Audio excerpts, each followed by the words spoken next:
But even in the fall, before the winter freeze has set in, quarterback Jim Kelly recognizes the comforts of home. As everybody knows, when you come into Buffalo, you're not only playing the Buffalo Bills, but you're playing the 80,000 screaming fans at Rich Stadium. And I know plenty of teams that don't want to go through Rich Stadium again. And if I was on the opposing team, I wouldn't want to do it either. While many NFL teams suffered key player losses with the emergence of free agency, the nucleus of the Bills powerhouse remains intact. And after 2 straight wins, they appear ready for another title run. I think everybody's still striving for that ultimate crown, just like everybody is. But we know that we have a legitimate chance of being AFC champions again. Tonight, the Buffalo Bills and the Denver Broncos help us celebrate our 25th year on ABC Monday Night Football.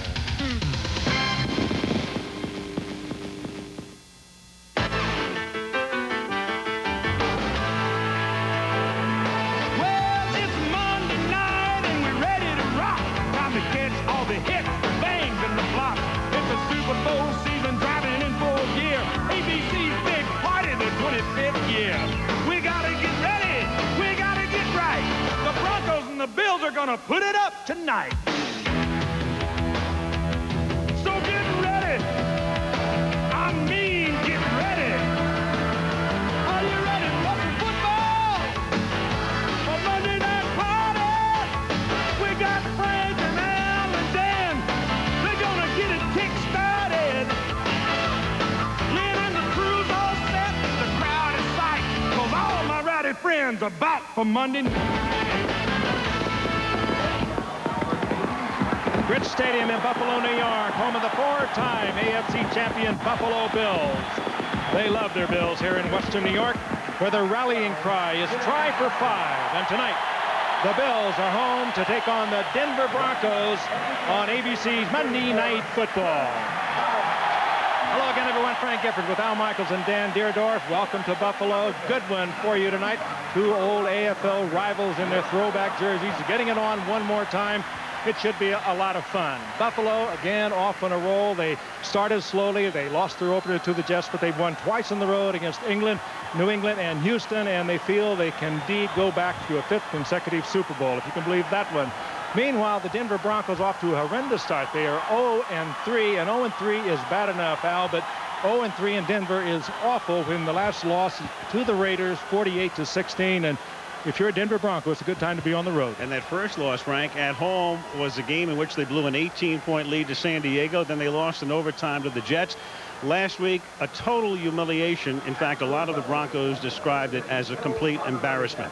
Since the dawn of football, players and coaches have talked about playing with confidence and emotion and intensity. And those words are used so often, they very often ring hollow.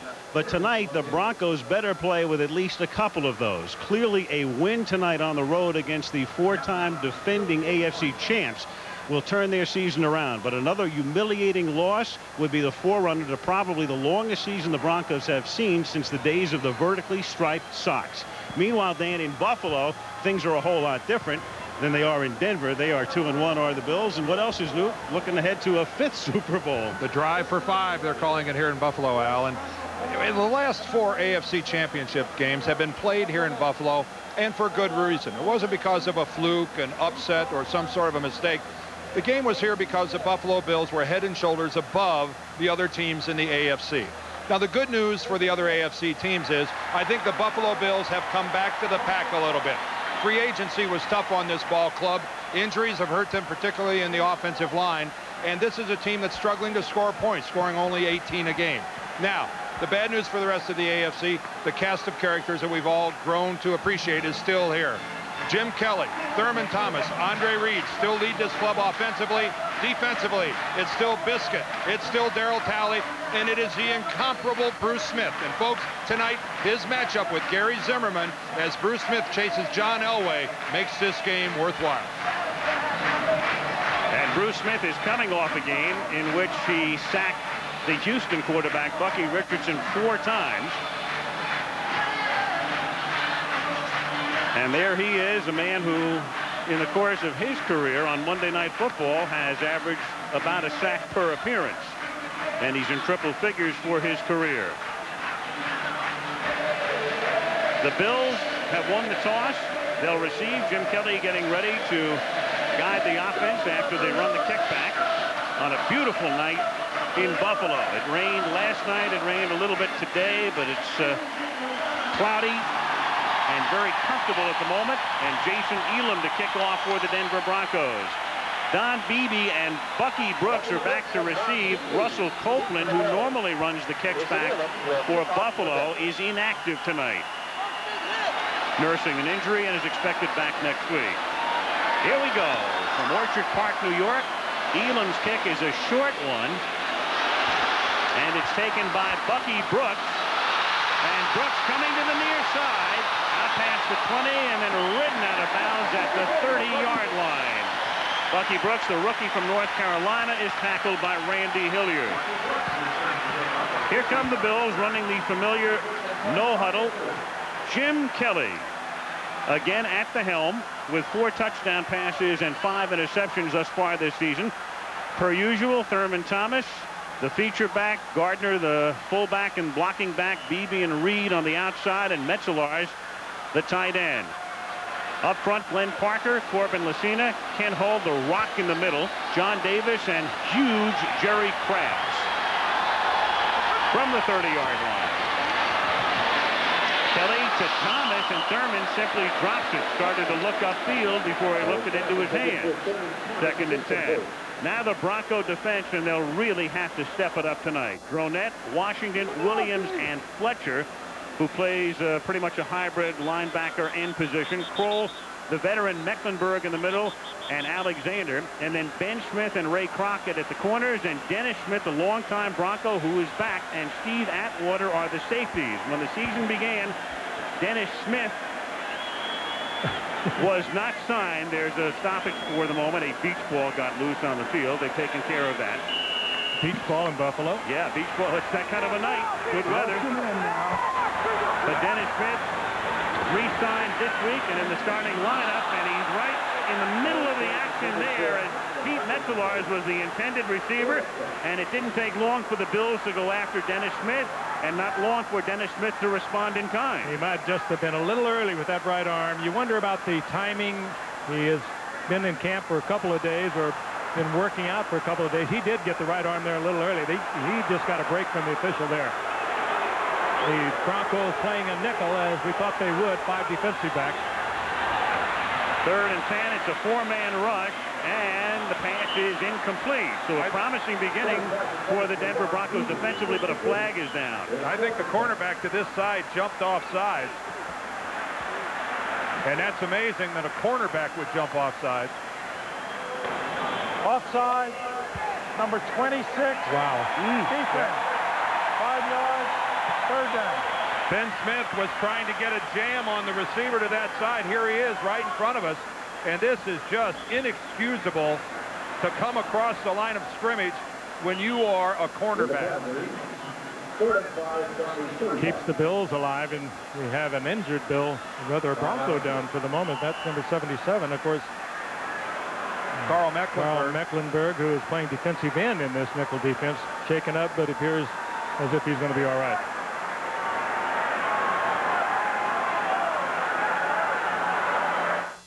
Coach Reeves sends in the play. Marino flips it to the halfback. Dream big enough. He follows Barry Sanders into the hole. Practice long enough. Blows past Richard dead. Hope hard enough. Rolls over Junior Stayout. And maybe one day you can play with the NFL's best. Or just bet those guys they can't eat one Lay's potato chip and make them play with you. Okay, ready to play? What are they doing here? They couldn't eat just one. Marino flips it to the Lay's, halfback. bet you can't eat just one. It's time to play Lay's Bet You Can't Name the Game. Hey, John Elway. I'll bet you can't name the quarterback who holds the record for most completions in a season. Hold on, I'll get back to you. That's so easy. My agent Maury'd know that. At the end of the day, more top mechanics in America choose One Motor Oil over any other brand to help keep their own cars running longer. Valvoline Motor Oil. People who know use Valvoline.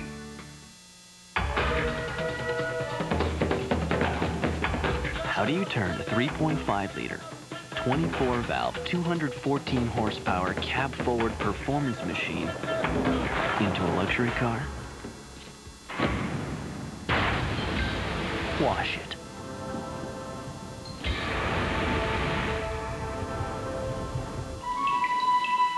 Chrysler LHS, an invigorating expression of form following function.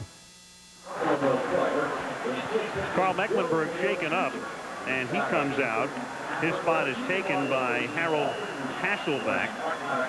Carl appears to have been struck in the left eye. They've been looking at his left eye, and you can see it there that it's swelling. They can ill afford to lose Mecklenburg. 3rd down and 5 now after that penalty. And flags are down. Kelly throws.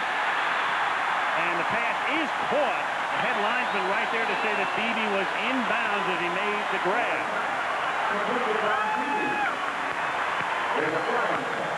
Well, Denver way across the line of scrimmage at the snap of the ball. Defense. That penalty is declined. And even with that bad coverage, as Beebe was being covered by Crockett, there's the movement at the line of scrimmage, giving the Bills an opportunity for the free play. Crockett laying way off of Beebe, and Beebe gets first down yardage and much more. Shane Bronette was offside, and now it is Thurman Thomas who breaks into Denver territory, and Dennis Smith comes in for the last hit at about the 43-yard line. Appears to be just a little shy of a first down. Steve Atwater got there first. Let's go back to that 3rd down pass there to Don Beebe. Let's check his feet. Instead of looking at the ball, let's look at the feet. There's the left down, and there comes the right. Initially, it looked at first like maybe his left didn't come down until that first time there out of bounds. Looked like a good call by the official. They're going to measure here. Marv Levy, who has been the Bills coach since midway through the 1986 season. Sprightly as ever at the age of 66, and they are that much shy of a first down. 2nd and inches upcoming at the Denver 43-yard line. And Wade Phillips in his 2nd season as the head coach at Denver. The Broncos allowing 110 points in their first 3 games. Most by any NFL team in this decade. Of course, 21 of those were on interception returns. You could tag on the offense, but still it gets hung on the defense. John Elway's had a pass run back for a touchdown in each of the first 3. On 2nd and 1, Kelly after the play fake, it's picked off by Simon Fletcher to the 49-yard line. Tackled by Glenn Parker. So Kelly figuring it's a free play at 2nd and inches. The play fake looked downfield, then went underneath, and Simon Fletcher turns in a very big play for the Broncos. He was trying to go to Andre Reed deep. Reed was well covered by Ben Smith with help from the safety, and as Kelly checked off looking for a receiver in a little closer, his arm was touched just as he released the ball, and Fletcher was right there. And Simon Fletcher good hands, too. Doesn't have a sack yet this season, but he's got the first big play for Denver, a team that desperately needs one. And absolutely needed one very early in the game. Elway goes right to the air on first down, under pressure, dumps it off, and it's dropped by Leonard Russell. That was a big defensive play because the last thing the Broncos needed after last week's humiliation was to give up a Buffalo touchdown on the first series tonight. John Elway, 4 TDs and 4 picks, and as Dan mentioned, 3 of those interceptions have been run back all the way. Bernstein and Leonard Russell in the backfield. Anthony Miller is the ex-Charger. Cedric Tillman starts on the other outside spot, and Shannon Sharp is back in. Zimmerman, Nylander, Waddell Habib, and Freeman, the interior 5. That's Bernstein, who's missed some action with a hamstring pull in motion, and Russell, the former Patriot, taking it to the 47-yard line. It'll be 3rd down and 6. Mark Maddox makes the tackle after he broke what would have been a Bruce Smith tackle. Mecklenburg's eye is still being worked on. And here is the Bills' defensive alignment. The 3-4 base, Hanson, Lodish, and the great Smith. Bennett, Patton, Maddox, and Darryl Talley. The backers. The corners are Washington and Thomas Smith, Henry Jones, and the unheralded and unsung Matt Garvey are the safeties. A look at Bruce Smith as the Bill defense faces a 3rd down and 6. Glenn Milburn is the 3rd down back. He stays in the block. Elway steps up, fires, catch made. Shannon Sharp, back from a knee strain. He was in and out of the game all last week against the Raiders, a key man who led the team in receptions last year with 81. And he will be key tonight. Derek Russell, the outside receiver, is not in the lineup. This pass was completed to Sharp against a dime defense, 6 defensive backs, and yet Sharp was able to open up, move away from Henry Jones, and Elway with the rifle gets the completion. 2.5 minutes into the game with no score. The Broncos, and it's Bernstein. Pushed back after he picks up 3, takes it to the 34. Marcus Patton makes the tackle. Lynn Swan working the sidelines. What's the update on Carl Mecklenburg, Swanee? Al, Dan was correct. He took a thumb to the eye. They think he'll be okay. He'll come back in the ball game, but not until they put a protective visor on his face mask. But he should be back in the ball game. Al? Looks like he was in the ring in London the other night. Well, that's why they have thumbless gloves in boxing, and there's really a great deal of swelling becoming very visible on that left eye very quickly. 2nd and 7. Elway off the fake, drops it underneath. Good screen. Russell fights his way for a first down. Steps out of bounds at the 21-yard line. Marcus Patton runs him out. Screen well set up. Of course, Leonard Russell, one of the fine running backs, 1,000-yard season a year ago with New England, one of those unprotected free agents that they kind of lucked into at Denver, and he has been a good performer for them. And you see the screen out in front of it. Lander was out there getting a key block. Another first down, Denver. Broncos at the 21 of the Bills. No score, 11:25 to play in the opening quarter. Cedric Tillman in motion. Here's Rod Bernstein. Gets to the 20. Denver playing with a little bit of a short deck. Bruce Smith makes the last tackle. Derek Russell, who would start as one wide receiver, is hurt, and we'll tell you about Mike Pritchard, another great receiver, in a moment after we take a look at Bruce Smith isolated. Watch how good he plays the run. He bounces off. Look at him float right down the line of scrimmage and then make that contact with Bernstein. It's real easy for a defensive end to take that one step upfield, see the play going the other way, and say, hey, it's out of my territory. Not Bruce Smith. He's a sideline-to-sideline player. Russell in motion. There's movement on the left side. It looked like Gary Zimmerman jumped. Yeah, he flinched. False start. Number 65. Offense. 5 yards. 2nd down. You could start a whole new category in this league called flinches opposite Bruce Smith. There is such a premium if you're an offensive tackle to getting some separation, getting back off the ball. Smith is so quick in his initial burst upfield. A lot of guys play light on their heels and attempt to get started. At times Zimmerman couldn't help himself. He moved.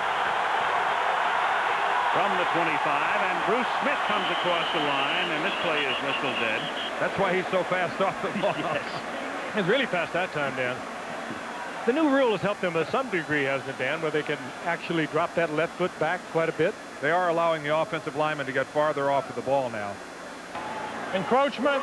Right defensive end. 5 yards. 2nd down. See, they have so much respect for Bruce here, they won't even name him. That's right. Bob McElwee, yep. Afraid he might get smacked. Right. Just refers to him generically.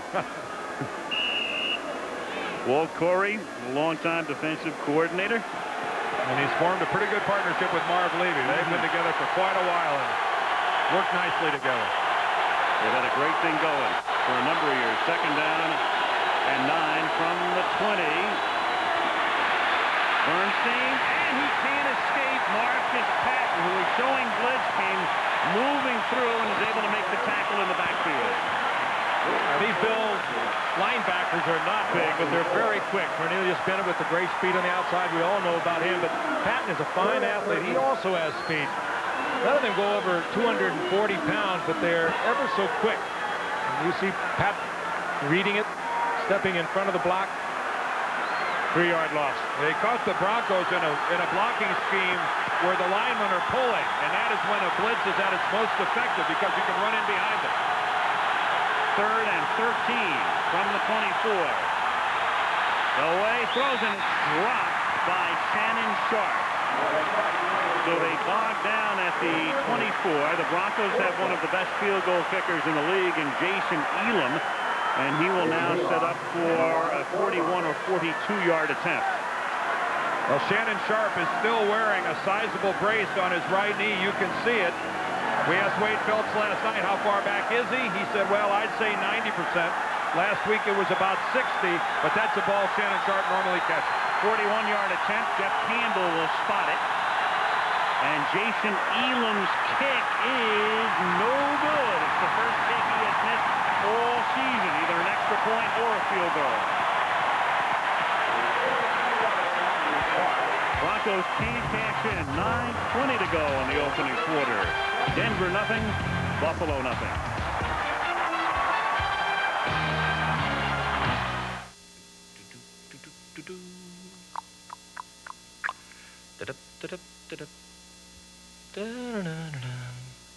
After Automobile Magazine named Plymouth Neon Automobile of the Year, there just isn't a lot left to say.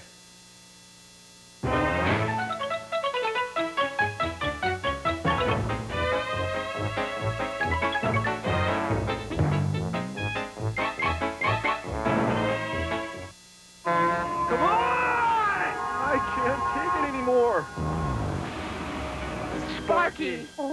Go get help, boy! Stuck in the nightmare of everyday life? You need help. Come here, boy!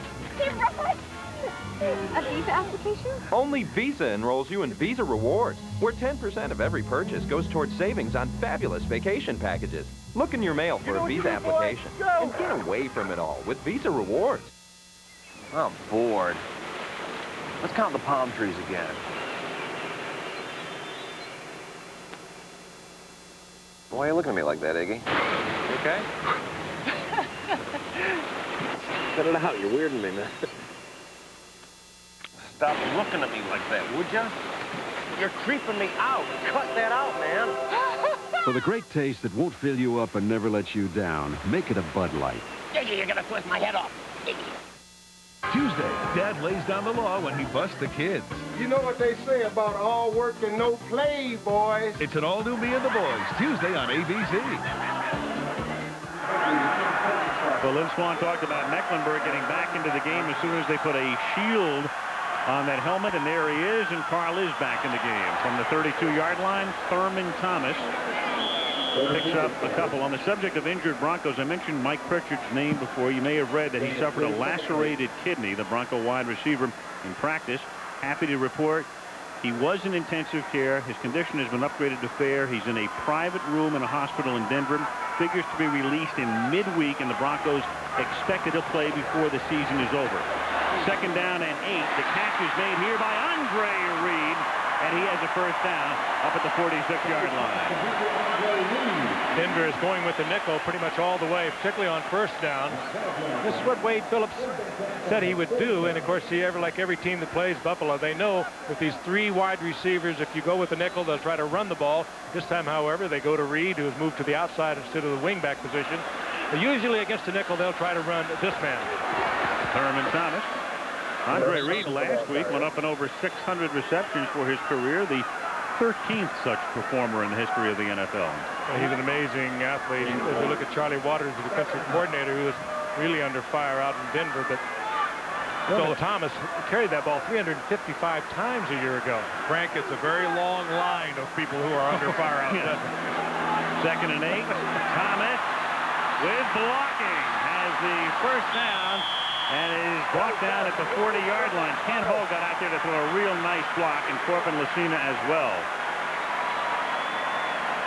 Not a whole lot you can do in changing personnel against the Bills, but when they go with their no-huddle offense, and Dennis Smith getting a little breather on the sidelines, we assume he's all right.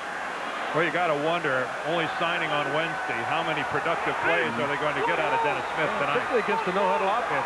Things happen quickly out there. And the guy's 35 years old. And they bring in Rondell Jones to replace him, and he was torched last week by Hostetler and the Raiders. Kelly throws, the catch is made. Billy Brooks makes the reception and is tackled at the 31-yard line. More about Dennis Smith too, Dan. not a game of friends out there either. You can be going to Canton, Ohio. They'll find you if they think you're a little bit tired, a little bit out of shape. So Dennis is getting a little bit of a breather. Mercy is hard to come by in this league. Is that what you're saying? There is none. No. Second and 2. And the completion to the 26-yard line. Reed makes the catch, and that's a first down with 6:50 to go in the opening quarter. No score. One of the things to watch for tonight is, are the Denver Broncos able to mount any sort of a pass rush against Buffalo? It's hard to get a pass rush against them because they throw quick, and you get tired with this hurry-up offense of theirs. The front four of the Broncos only have a half a sack through 3 games. If they can't pressure Kelly, they're in for a very long night. That half sack belongs to Ted Washington as Thurman Thomas works his way over the left side to the 20-yard line. I tell you, playing the defense they're playing, the nickel, the Denver Broncos, either 5 defensive backs, 6 defensive backs, you have got to stop the pass. I mean, you've got to stop the run. There's somebody down on the ground, a Denver Bronco. Shaken up.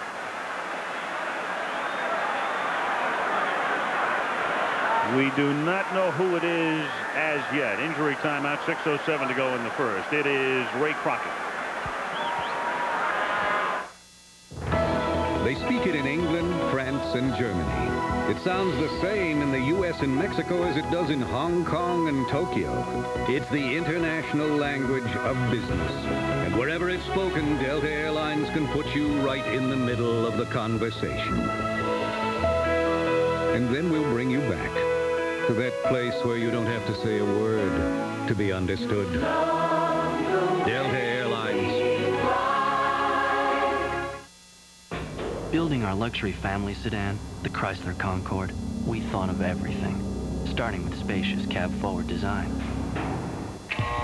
We gave it dual airbags and child protection rear door locks, ran it for millions of miles, subjected it to thousands of decibels, and hundreds of hours in a wind tunnel. All this to make sure not only did we think of everything, we thought of everyone. Chrysler Concorde, a thoughtful expression of form following function. Today's engines need Castrol GTX, the motor oil that provides maximum protection against viscosity and thermal breakdown. Because if your oil breaks down, what's next? Castrol GTX, engineered for greater protection against breakdown. This is a bucket of water, and this is the new Goodyear Eagle AquaTread for performance cars. A wide performance tire with twin aqua channels to sweep water away for outstanding wet traction. New Eagle AquaTread, only from Goodyear. The Michigan Wolverines invade Iowa. Colorado tackles Texas. Or regional action from the Pac-10 Big East and ACC. Saturday on ABC's College Football. The Denver Bronco right in the middle of your screen is Ray Crockett, number 39. Look at his right leg. It gets caught underneath. One of his own teammates rolls up on him from behind. He lifts off the field over the shoulders of a couple of his teammates and medical staff, and we'll give you a report as soon as we get something. He was able to put a little weight on it going off, so maybe it won't be quite as bad as it looked on that replay. Thurman Thomas picks up 4 on the 2nd and 5, so that makes it 3rd and 1, and Randy Hilliard comes in to replace Ray Crockett. And let's be serious now. This is a Denver secondary that signed Dennis Smith this week because things weren't going well back there, and now this is just the kind of a damaging blow they did not need. 3rd and 1. 5:15 to go in the first quarter with no score. Ninth play of the drive on a 3rd and 1 is a stoppage by the Broncos as they rise up to tackle Thomas in the backfield for a 2-yard loss. Ted Washington the first to meet him with 5 minutes to go. Wade Phillips now will look on as the Bills send in their field goal unit, and Crockett tries to walk it off. That's a very good sign that he's able to stand and put pressure on it. Oh, it is. Whether he can come back or not, but it sure looks good as far as it not being a long-term injury. That they let him stand and try it. Yeah. Steve Christie kicked 5 field goals last week for all of the points at Houston. This is a 36-yard attempt for a man who hasn't missed a kick all season, and still hasn't. Buffalo gets on the board first. 4:28 to go. First quarter. Bills 3. Broncos nothing.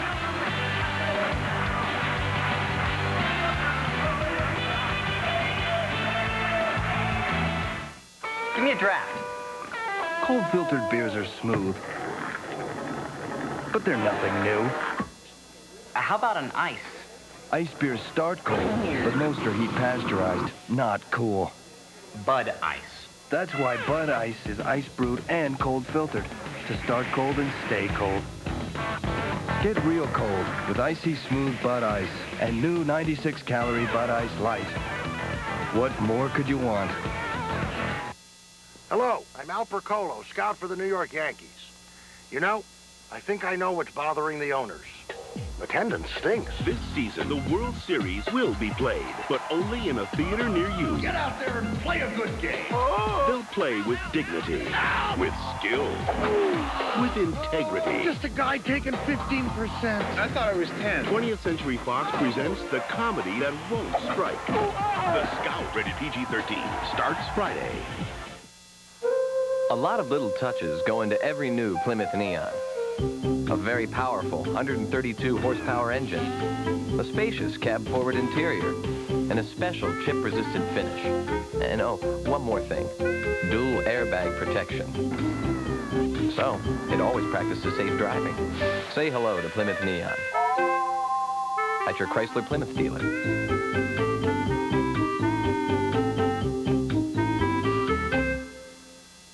Wednesday, it's a great night of comedy when Grandpa has a hot tip. You took the kids to the track? We were sizzling money, money, money. A new Thunder Alley Wednesday on ABC. You want to see a good non-call? Look at the left part of your screen. Pete Metzelaar is going to push Randy Hilliard. He ends up hitting Christie, but a nice job of the officials not throwing the flag there because he was pushed into the kicker. Christie didn't fall. He was so preoccupied on looking at his field goal right through the uprights that it was good. He maybe should have fallen and put on a little play.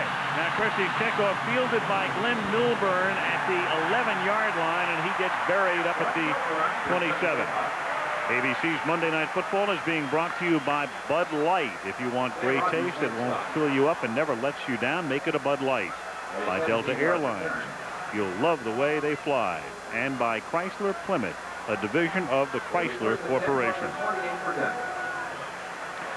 Rod Bernstein is out of the game with a knee sprain. He missed last week's game with a hamstring, and that means Derek Clark, a rookie,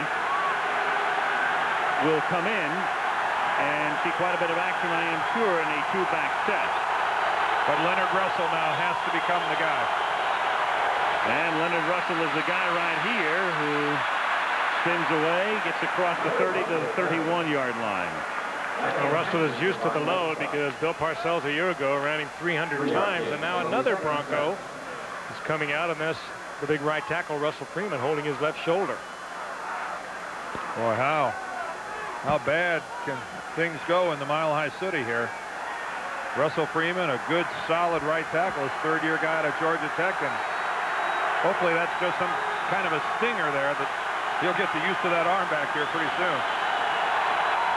Second down and 7 from the 31. Elway gets sacked back at the 17. Phil Hansen. And he's working against Don Maggs, the guy who comes in off the bench and replaces Russell Freeman. So Maggs, the former Houston Oiler, gets his indoctrination to the pace of this game in a hurry. Boy, that's a big sack, too. That's a lot of yardage. Maggs have been released early in the year, Dan. They just signed him right before training camp. Hasn't played much to speak of, and Hansen blew right by him. He came over to Denver last year from Houston for mega dollars. He got a huge contract. They released him and then signed him for a whole lot less. Third and 19. They've got to get to the 38 to convert, and they do, and then some. Sharp makes the catch and takes it to the 50-yard line. On third and 19, the Broncos, on an Elway to Sharp completion of 31 yards, take it to midfield. Well, it'll be interesting to watch, though, that Maggs and Hansen duel, because Hansen got by him again, and only Elway's ability to scramble, he found the open spot and found the open Sharp. But Elway under pressure again from Hansen. Sharp wide open in that zone coverage. 3-0 Buffalo, 2.5 minutes to play in the opening quarter. Russell And Leonard moves his way to the 49-yard line. Pretty good job there, guys, by Henry Jones, the strong safety. Now, he got mugged for his efforts, having to take on 2 offensive linemen at the same time. And poor Henry, only 197 pounds, but he's developed into one of the game's better strong safeties. But he's got the force, and he ends up taking on Habib and Melander. That's called sacrificing your body. It's not over yet. I feel like you're caught on an expressway. Good work by Jones, though. 2nd and 9. On a delay, Russell to the 47-yard line. He is tackled there by Darryl Talley. Shot from the Goodyear Blimp Stars and Stripes. Rich Stadium, capacity 80,000. They're a little shy of that tonight. In fact, they were so much shy at the deadline that the game is blacked out in Buffalo. No local TV. Brought out a lot of people at the gate, I think, though, Al, because a few empty seats, but very few. Yep.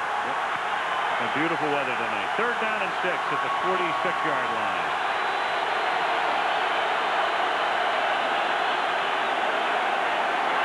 Elway, and he hits Russell, and that's a 1st down. So the Broncos convert back-to-back 3rd down passes to the 37-yard line. 1st down, Denver. And Bruce Smith gives John Elway a calling card. That won't go down as a sack, but that will go down as a remembrance. John Elway will remember this.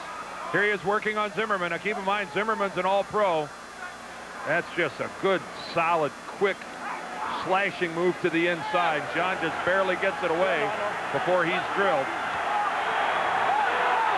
Bruce Smith has humbled a lot of all-pros. From the 36-yard line, Reggie Rivers is in there in the backfield now, and he's blocking for the rookie, Derek Clark, who makes his first carry on what will be the final play of the 1st quarter. End of 1 in Buffalo. 3-0. The Bills on top, and back we come with Monday Night Football after this message and a word from our ABC station.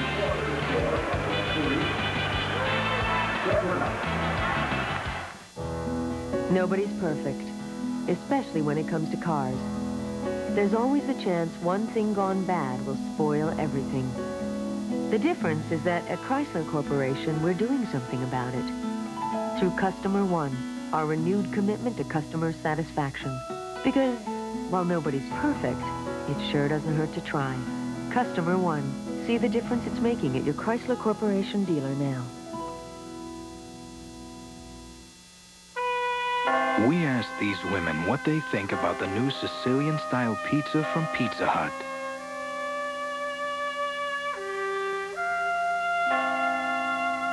Wow, they love it! New Sicilian-style pizza from Pizza Hut. A little basil, oregano, and a touch of garlic baked right into the crust for a pizza crust like you've never tasted before. Calmati, Rosalia.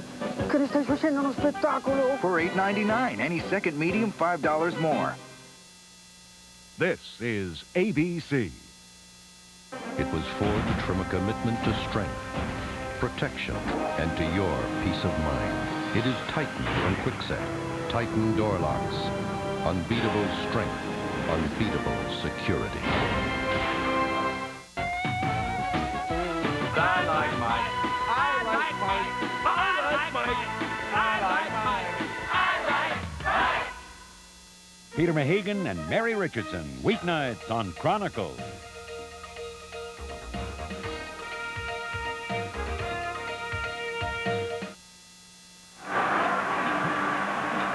Bronco injury woes mount. Rod Bernstein is out, and there is Russell Freeman. Yeah, he's taken the shoulder pads off. They say he's got a sprained left shoulder, and he's out for now. That's the terminology the Broncos are using. He is out for now. They'll examine him further at the halftime and then make a determination whether or not he can go in the second half. Starting right tackle is out.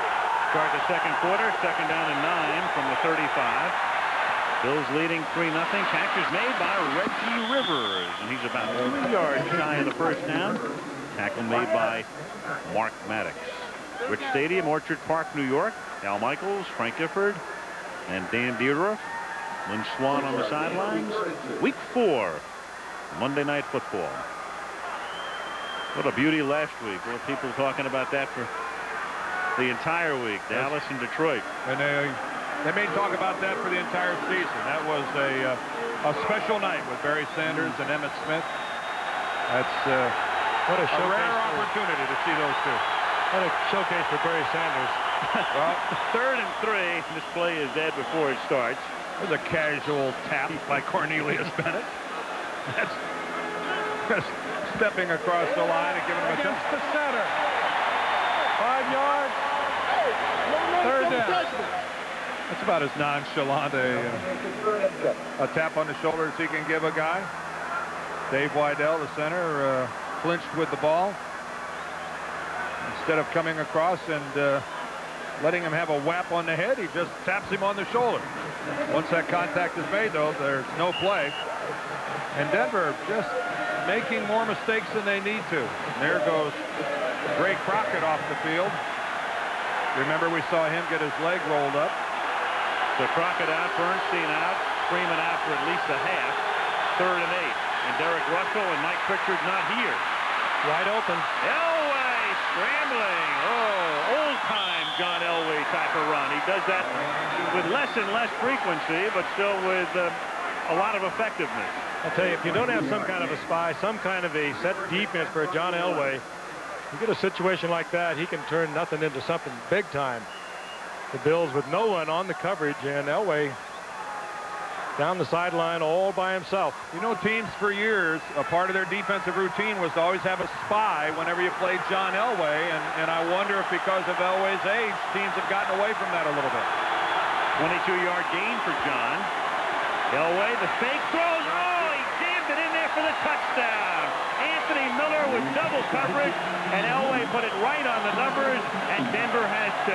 Well, they may be 0-3, but those are two of the finest this game has ever produced. Anthony Miller, the wide receiver, came over from San Diego on the slant, got in between Darby and Washington, and Elway found the little slot, got it in there. Miller holds on.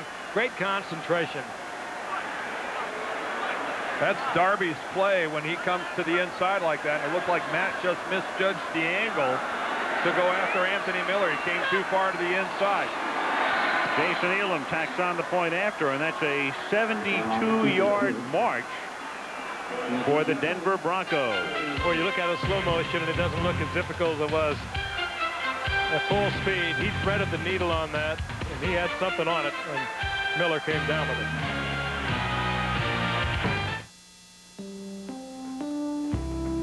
My father used to say that he started Gramercy Press so that the written word would always have a home. And that mission hasn't changed. But it's 1994, and the era of Charles Dickens is over. We use computers, and we still mail manuscripts around the world. Marta still has 12 stacks of reference books on her desk for fact-checking. Curtis still prints a catalog every quarter and drops them in the mailbox. And our most advanced form of communication is Darlene's lovely little message slips. We've been talking to MCI, and this is not about the phone bill, but we're going to make some changes. Not in our ideals, but in the tools that we use. Everybody had an opinion. I think it's a great idea. We are finally waking up. Everything I need at the push of a button, I'd like to see that. What's wrong with Charles Dickens? It's appropriate. Art is constant. Tools change. Digital technology is the future, whether you're selling books or bagels. We'll talk.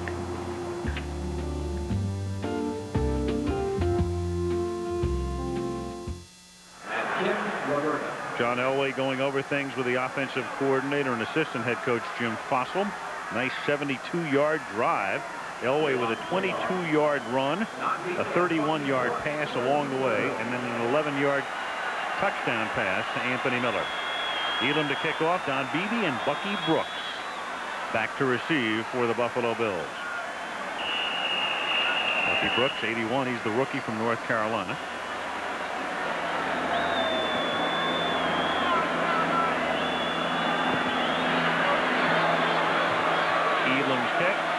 floats into the arms of Brooks at the 17.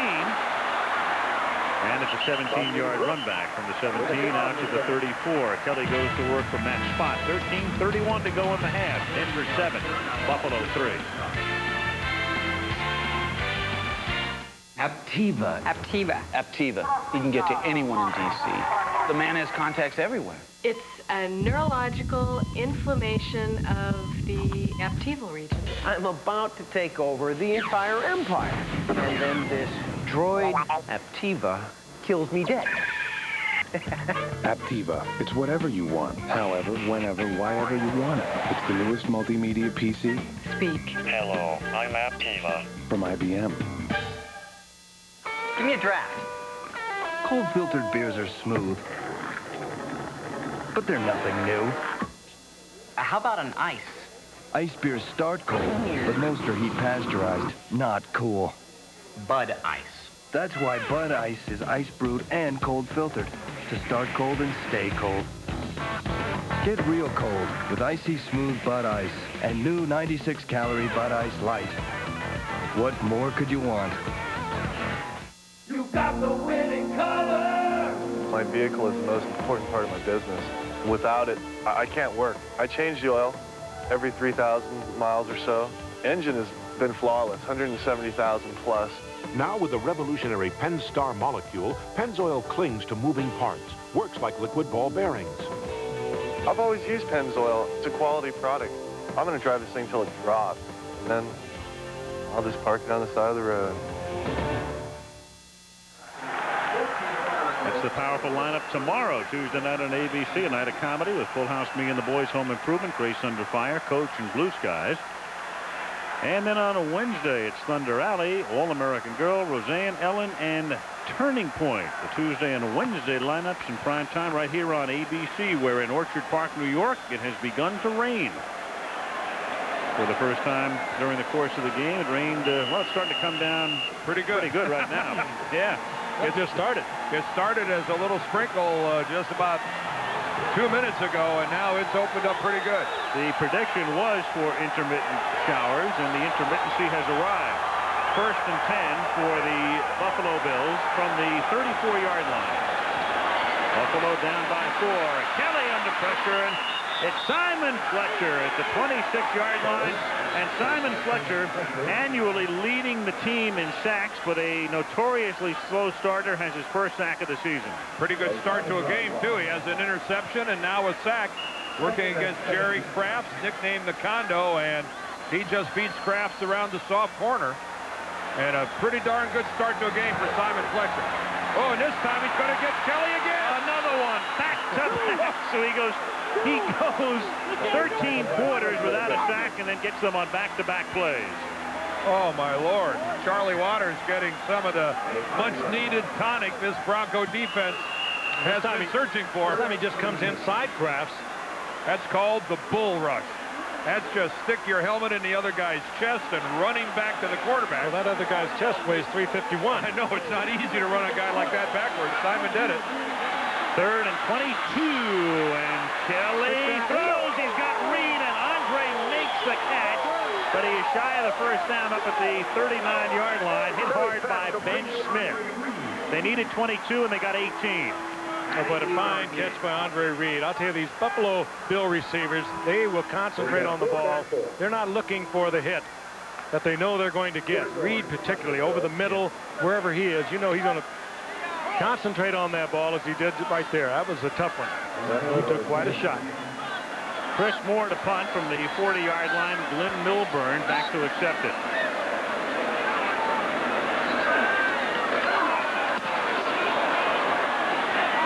Milburn fields at the 20-yard line, avoids Tasker, and then gets taken down at the 28. Steve down there in a hurry.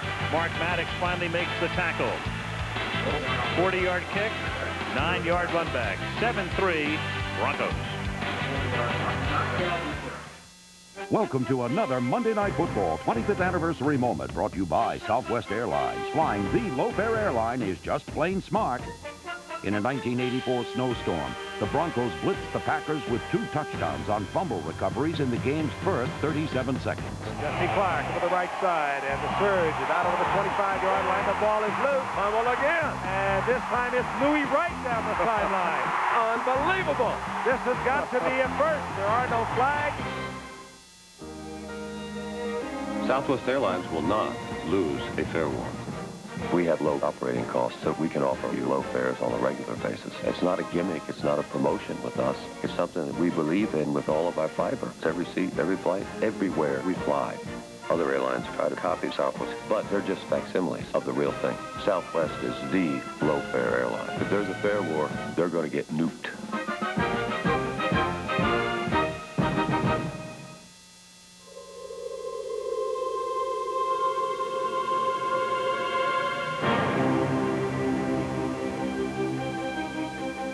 Why do more Honda owners come back to Honda? Car after car after car. It could be state-of-the-art engine technology, or extraordinary handling, or maybe it's the feeling that Honda is one car maker that won't let you down. Tuesday, Tim totals Jill's car. I didn't get to see your location tool time, though. How'd it go? Great, tremendous. Smashing. It's Home Improvement, Tuesday on ABC. The Goodyear Blimp Stars and Stripes has made its way up from Pompano Beach, Florida to western New York. Rain right now is just a drizzle. Getting a free wash up there tonight. Yes, he is. Denver leading 7-3. Early second quarter, first down from the 28, and Elway floats one out of bounds. ABC's Monday Night Football is being brought to you by Southwest Airlines. Flying the low-fare airline is just plain smart. New ice-brewed ice draft from Budweiser. Taste the future of draft beer. And Visa. It's everywhere you want to be. Before you start talking about Bud, Al, you saw a look at almost amused look by John Elway. That ball probably had a little moisture on it, and it really was a flyer. Second and 10. You saw the logo denoting the 35th anniversary season of the Buffalo Bills. Here's the catch made by Lynn Milburn up to the 35-yard line. It'll set up a third and about 3. Bennett makes the tackle. Yeah, they had a celebration down on the field. They had about 80 gentlemen who used to play for the Buffalo Bills over the course of their 35 years here in western New York, and a warm reception by the crowd, and a fair number of people in the one end zone started chanting OJ, OJ, as they were introducing a lot of these Bill players. And of course, he's well thought of here in the Buffalo area. As the trial began today, he was very much on the minds of the Bills alumni. Elway going the other way. He had Miller open, and it wobbled, and it's incomplete. No coverage at all on Miller. He raised his arm. Elway spotted him, and he knew full well he should have got it to him. He could have set and got this back in the field of play. Well, the ball, again, looks like it comes out of John's hand. Had to be. But John Elway throws as tight a spiral as any quarterback in this league. And you can see that ball started to flutter the minute it left Elway's hand. The officials are going to have to work hard tonight to keep the ball dry. Tom Ruin to kick. The rookie Jeff Burris back to accept it. Good deep kick fielded at the 13-yard line by Burris. The 52-yard punt. Tony Kimbrough makes the tackle. 11:01 to the half. 7-3 Broncos. Nowadays, you see more and more Alamo cars in America's business regions. From the Sun Belt to the Grain Belt to inside the Beltway. You see our Cadillacs on Wall Street and our convertibles in Tinseltown. No matter which belt, coast, or loop you travel to on business, you're in Alamo territory with more on-airport locations than ever and all the miles free, including those in places where doing business isn't all business.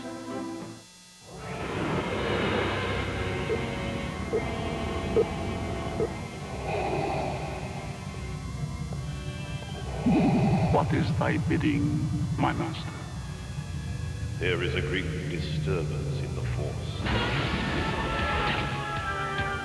hit his battery. All too easy. Perhaps you're not as strong as the Emperor thought.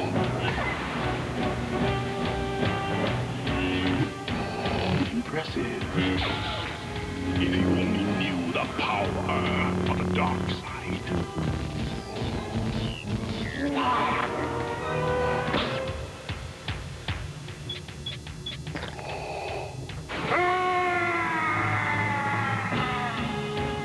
Still going. Nothing outlasts the Energizer battery. It keeps going and going and going.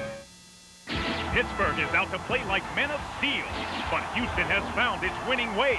It's a key division showdown next week on ABC's Monday Night Football. You know, gents, as the Bills take possession, I think one thing we've neglected to mention to this point, Buffalo's played 3 games this year, and in 2 of those games they haven't scored a touchdown, even though their record is 2-1. 5 field goals last week against Houston, and 23-3. They lose to the Jets. And they only beat New England by 3. Just a field goal so far tonight. They begin this drive with Thomas tackled behind the line of scrimmage for a 2-yard loss. And I know one thing. I'm not surprised in the effort that we're seeing out of the Denver Broncos tonight. This is a team that very much was up against the wall, not only for themselves, but for their coach. Wade Phillips is getting buried in Denver. He's a popular candidate, a popular choice among the players, as Buffalo runs another one here. And Beebe makes the catch. And it's really a case for the Denver players of they're really fighting not just for a successful season, but they're fighting for Wade Phillips. If they were to come in here tonight and roll over and go toes up, Wade Phillips and his perception of being able to lead a group of men would come under serious fire. 3rd down and 2 after the last reception. It is under serious fire. Yes, it is, but that fire would have become an inferno if they'd roll over tonight. And the catch is, yes, it is made. Don Beebe able to make the catch at the 31-yard line. They convert. Dennis Smith on his first safety blitz did not time it out well, and the completion was there. Beebe beating that blitz. Smith came from deep in the secondary. Beebe pulled up, and Kelly was right there. From the 31, Thomas picks up 5. Dan mentioning the fact that Wade Phillips has been under so much fire. I mean, we see all of the clips and hear what's going on out there, and some of it is personal and very vicious. I mean, it's one thing to take your football seriously. It's another thing to take it much too seriously. One of the things that's changed is Charlie Waters is on the bench, and it almost appears as if Wade Phillips is calling the defenses. Here's Thurman Thomas taking it up to the 43-yard line and close to a first, tackled by Hilliard. They said they would confer. They're talking, of course, to the press box, but there's Charlie Waters, who came out of the press box. He's on the field, and Wade Phillips is indeed calling the defenses. All this talk about effort and everything else is wonderful. This team is 0-3. What they need tonight is a full 60 minutes and a W in the W column. Kelly on first down, and Andre Reed takes it to the Denver 40-yard line. We talked about Reed and his ability to come across the middle and run with the football once he comes down with it. But this year they're trying to get Reed in, who draws double coverage all the time. They try to move him around a lot more. Try and disguise the offensive set. They'll put him on the outside. They'll put him on the inside. Weak side, strong side, everywhere. Yeah, this is Kenneth Davis, who is the backup for Thurman Thomas, has been for years, and about as quality a backup as there is in the National Football League. Stopped just about at the line of scrimmage. It'll be 2nd down and 10. I think 10 years from now, you're going to be able to win a lot of money in a trivia contest by saying to somebody, you know how many catches Andre Reed had in his NFL career? Yeah. And somebody will guess, and he'll be about 300 short. That's right. And you'll tell them how many he has, and they'll go, no, I don't believe you. This man, receivers in this league like Jerry Rice and Andre Rison get a lot of publicity. This is the quietest future Hall of Famer that you're ever going to find. Look at that. 8 years in a row of 50-plus. Yeah, he's had a couple of years. He's been over 80. 1 for 88, 1 for 81. Right defensive tackle. 5 yards, 2nd down. That's about as angry as Wade Phillips gets. I think his flash point is just about as close to the surface as it gets with Wade Phillips. Bill, I asked asked him last night in the meeting, do you ever lose your temper? And he said, no. He said, it's in my genes. Of course, that family's worn jeans all their life. 2nd and 5. Kenneth Davis is out for a loss at the 36. Along with boots. Yes.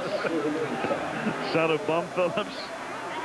Yeah, they dropped the son of out in Denver this week. They have a son of something else out there this week. Interesting, though. Wade Phillips, of course, was for 4 years the defensive coordinator before he took over from Dan Reeves last year. He is back, it appears, calling the defense. 3rd down and 6, and Kelly guns it over the middle, and it is incomplete, intended for Billy Brooks. Every time I see Brooks go for the ball, I still think it's James Lofton. Yes. I see number 80 in that blue jersey diving for a pass, and I think it's James Lofton. The Bills, instead of opting for what would be a 53-yard field goal attempt by Christie, will punt instead. Chris Moore will punt, and we've got an injured Denver Broncos. So an injury timeout, 7:29 to go in the half.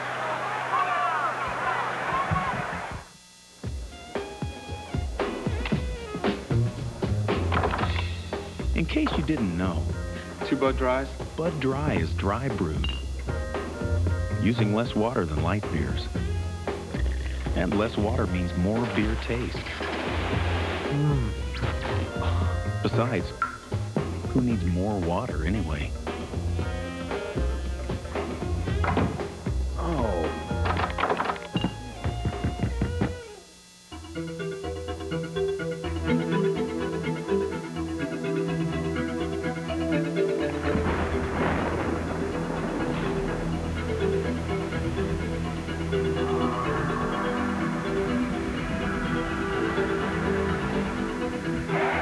Introducing the all-new Chevy Blazer, the only sport utility vehicle with a driver control system. It's nice to know it's here. What makes the Sharp View Cam so unique? It's the stuff that dreams are made of. It's the camcorder that's always moving. It's the view screen that lets you enjoy it all. It's a shot you can't get with just any camcorder. It's the way to play the moment back instantly with all the color and sound. The Sharp View Cam. Now get up to a $200 rebate on Sharp View Cam, the only camcorders with a choice of big 3- and 4-inch view screens. Thursday on McKenna, Cassidy goes overboard for a guest, and Brick doesn't like it. How far are you planning on going with this anyway? As far as I want to. McKenna, Thursday on ABC. There's Dan Williams, the defensive tackle for Denver. Incredibly, another injury. He appeared to bang his left leg, and he hobbled off the field. Things are getting a little thin for Denver here, and we're still in the first half. They do lead 7-3, and Chris Moore's punt bounces at the 7 and is angled out of bounds at the 8. So he got a nice sideways bounce, and the Broncos will begin from the 8-yard line with 7:21 to play in the first half. Dan Williams hurt his knee last year. He was their #1 draft choice a year ago, and Denver just is losing players one after the other. Ray Crockett is gone. Russell Freeman is gone. Rod Bernstein is gone. And now Dan Williams is on the sideline. The 4th starter out of the game so far for the Denver Broncos. And there's still 7:21 left in the first half. Leonard Russell and Derek Clark are the running backs. And this is Russell. He takes it up to the 10-yard line.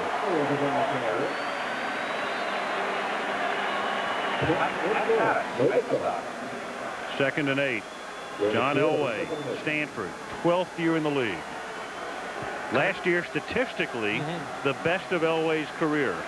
Had an amazing season. 65% completion. A year ago, 62% completion for the season. He had 25 touchdown passes, fewest interceptions. It was all there, but they were 9 and 7. Here comes the 12th man. In full voice, 2nd and 8. And Russell gets dragged down by his shirt by Bruce Smith up at the 15. Talking to Bruce Smith before the game, I said, Bruce, how much do you weigh? He's at 267 pounds. In an era where players are getting bigger and bigger, Bruce Smith is getting smaller and smaller, and it's because he wants this. He wants to be able to retain that movement. You are looking at a defensive player at the very peak of his prowess.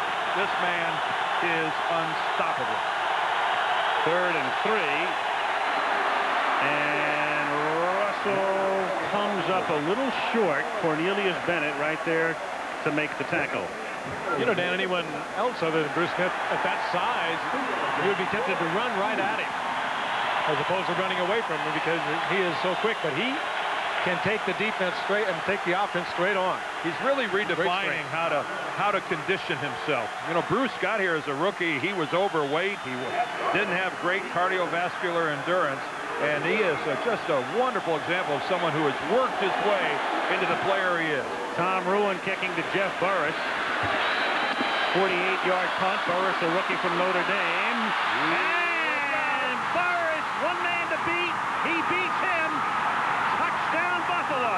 Flag down. 2 flags. One at the 20, one at the 14. One on the near side of the field and one on the far side. #1 draft pick from Notre Dame. Some fireworks here in Buffalo. Ineligible receiver down on a kick against the kicking team. That penalty will be declined. Touchdown. It stands. 2 flags for the same penalty. That was a fine run, but that was some pretty bad tackling also. Well, you're right about the bad tackling, Frank, and it's something that plagued Denver last week in their loss to the Raiders. They missed tackles all over the field, and that was pretty sloppy as well, but excellent work by Burris staying on his feet. Look at, there's 1 missed tackle. There's 2 missed tackles. There's 3, although that's the punter. You give him, we'll call it 2.5 missed tackles. And a good upfield run by Burris and well blocked by Buffalo. There's a holding foul against the return team. There is no touchdown. Okay, remember I said there were 2 flags. McElwee made only 1 call. There was a flag on the complete opposite side of the field. So Bob had gotten just the 1, and it turns out there are 2 penalties. They have the kicking team out there. Oh, boy. Well, on a long run like that, it took a little while for the official to get down there and connect. I mentioned earlier there was a flag on the far side of the 15, on the near side of the 21. On the return team during the return. 10-yard penalty. First down. The partisan crowd doesn't like that one. No, you don't need us to tell you that that's not a very popular call here in Buffalo. He didn't give a number, but we know where the flag was thrown. It might be Monty Brown, number 96. See if we can pick it up. Is declined by the clean hands rule. The interceptor's penalty is assessed. 10 yards, first down. Who declined it? He did not give a number at the very beginning of that replay. Up in the corner was Monty Brown. We don't know for sure that it was him. We just know that he was in the vicinity, so we don't want to hang it on him without some sort of an identification by McElwee. And this is a tough sell for Marv Levy. Marv, been known to use salty language on occasion. I think he has a master's degree in English, doesn't he? From Harvard, yes. And so I think he'll go deep into that reservoir to come up with something choice for the officials. Marv swears multisyllabically, trust me. Don't we all? Yes. And sometimes just 1 or 2 syllables. Thurman Thomas out to the 40-yard line, so that negated what would have been a 65-yard touchdown return. I'm trying to recall the last time I saw the officials get together, signal a touchdown, have the kicking teams out on the field preparing to kick the extra point, and then call it off. 2nd and 2, and Thurman Thomas picks up a couple. It's a lot easier to do, by the way, when a penalty is against the road team.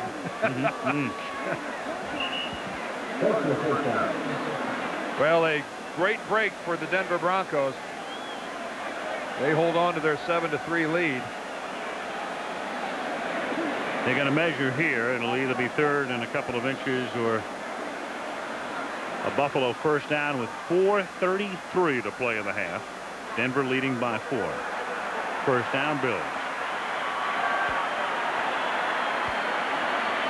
One of the things that counted on heavily from Dennis Smith, who's seeing only spot duty tonight, is coming up and playing like a linebacker in that nickel defense with the 5 defensive backs.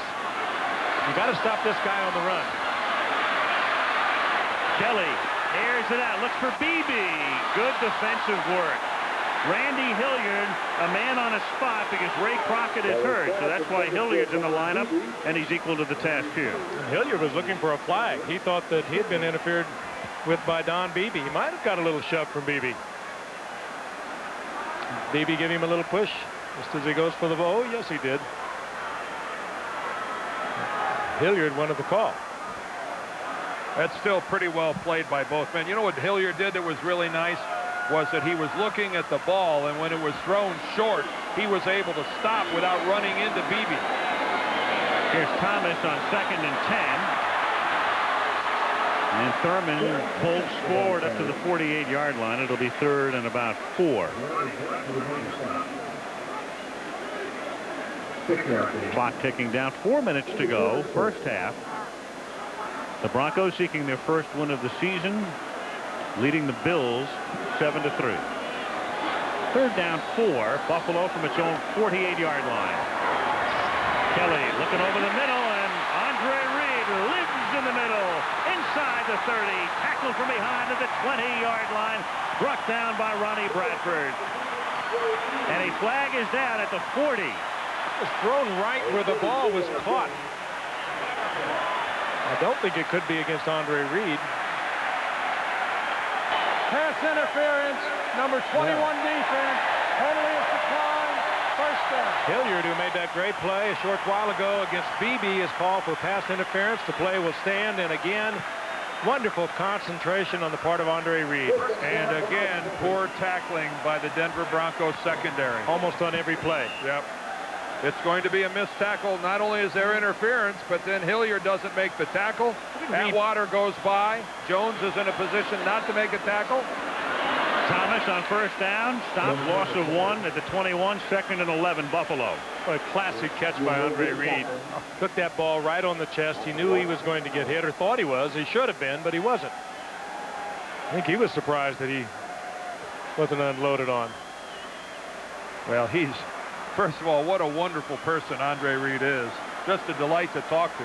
Secondly, what a wonderful body he has for playing the game of football at the wide receiver position. He looks like a miniature linebacker. Great musculature. 2nd and 11. Kelly incomplete. He tried to hit Bucky Brooks, the rookie, and Randy Hilliard with a gut root. Ooh, they are finding Hilliard, and that time Hilliard again in good position. Bucky has to wear his whole name across the back because they have Bucky and Billy Brooks. Fine athlete out of North Carolina, 2nd-round draft pick. Sprinter on the track team. This is the first time he's been active this year. He was inactive the first 3 games, and so he's getting his first taste of regular season NFL action is Mr. Bucky Brooks. 3rd and 11, 2:51 to the half. Denver up 7-3. Kelly over the middle again, and a leaping catch is made at the 10-yard line by Don Beebe. He stretches. He tries to pick up the first down. Atwater comes in and says, don't give him that spot. It's going to be very close. They're not going to give him that stretch. And he's going to be a little short of the first. Kelly wants to go for it. Now, how often do you see a quarterback who goes to the crowd for help in convincing his coach that he's going to go for it? I like it. Rondell Jones makes the stop. They're going for it on 4th and inches, and they've got it. Thurman Thomas. Marker down, flag down at the 8.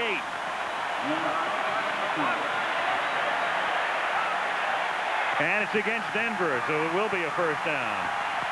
This offside, number 26, defense. 5 yards. First down. Another offsides by a cornerback. Ben Smith, that's just almost defies the scriptures. You can only say it's careless. Yes, I would say it's careless to the nth degree. This is where this offensive scheme of Buffalo's really pays dividends. Denver now is back on their heels. First and goal. Fake to Thomas. Kelly flips one into the end zone. Beebe had to turn into a defensive back. Ben Smith with the coverage, and let's see whether it's offensive or defensive here. That's okay. Pushing off again. Smart play by Don Beebe if that's offensive interference. Smart play, because that's an interception all the way. Take the penalty, you keep the football. That ball was going to be intercepted by Ben Smith. Give Don Beebe credit. Strange pass. R.C. Owens would have had a hard time coming down with this one. Kelly just floated it up there. Well, Kelly was under all kinds of duress. The safety blitz on the part of the Broncos.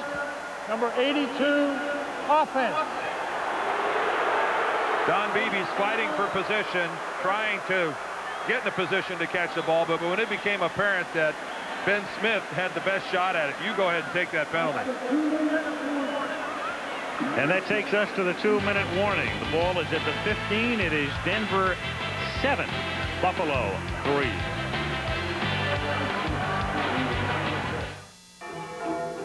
Oh, it's so cute. Excuse me. Could you take a picture of us with photo over there? If you take off to the Italian town of Todi, but your camera just takes off. Where'd they go? You better have Visa Gold, because there's not a camera store there that takes American Express. There's a great shot. Visa Gold, it's everywhere you want to be. Team needs new jerseys. Person has to deliver them overnight. Goes to post office. Finds express mail as a smart solution. Guarantees delivery. Jerseys arrive on time. Person avoids getting sacked. What do you get when you cross a high-quality conventional motor oil with an advanced formula synthetic? A revolutionary oil that protects better than regular oils, yet costs 40% less than full synthetics. Durablend from Valvoline. People who know use Valvoline. Stallone. You think the killing is going to make everything all right? Stone. Little Danger never killed anybody. In the year's most explosive movie. I'm breathless with anticipation. The Specialist. Rated R. Starts Friday, October 7th. Company sells snorkels. Is shocked by high shipping costs. Goes to post office. Finds parcel post as a smart solution. Doesn't cost much. Snorkels get delivered. Company keeps its head above water.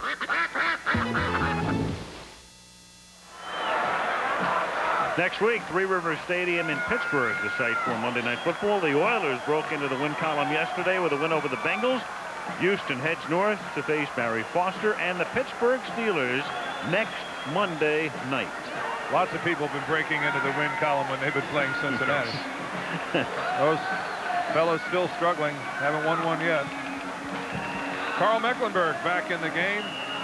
Boy, what a career this guy's had. The Snow Goose. You don't hear anybody call him that too much anymore. It's kind of caught him that salary cap a little bit. Oh, yeah. Denver cut him. He demanded a certain amount of money, and he didn't sign until the Friday before the opening game. First and goal from the 15, and Thurman Thomas scores. Sloppy tackling rears its ugly head one more time for Denver. Well, that's one of the better tacklers on the team, too. That's Steve Atwater. Thurman Munson, with the Thurman Thomas, has caused a lot of misses in his career. Just kind of ducked under Steve Atwater. It's a little simple draw play. Let him read it. Gets a good block from Hall. Easy 6. Glenn Parker led the way with a block. 15-yard TD gallop by Thurman Thomas. Steve Christie for the extra point. And that makes it 10-7. So the Bills are denied. A penalty wipes out the Burris punt return. But they march down the field. Are able to withstand an offensive pass interference call. And with 1:54 to go in the half, the Bills are on top by 3. Boy, good work by Kent Hull, the center. Gets out, comes all the way back around the corner. Glenn Parker, Lucina on the left side. Look at Hull from the center position come all the way out there. There's Parker moving his way upfield. Parker gets a piece of Atwater, aids him in missing that tackle, and Thurman Thomas. We talked about Leonard Russell having 300 carries and being a workhorse last year for New England. Thurman Thomas had 355 carries for Buffalo last year. I think those were the only two running backs in the NFL to have 300 or more carries. Thurman does it on an annual basis, though. He's had over 1,000 carries in regular season and postseason play over the last 3 years. And oddly enough, he's never had a run over 44 yards. No. It's one of the things Marv Levy said, I've got to change this year. I can't have Thurman carrying the ball that many times. Well, Dan, he was a guy that carried the ball, what, about 1,500 times in college or more. But if you got him, he's not a kid anymore. This is his 7th year, and his carries have been creeping up. The last 4 years, he's gone from 271 to 288 to 312 to 355. And what's his next stop? 400? Bill's first rushing touchdown of the year. Christie's kick taken at the 5-yard line by Glenn Milburn.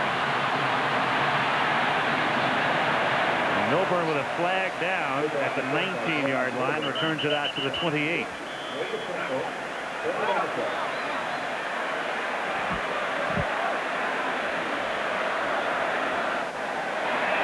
Yeah, that kind of hurts Denver.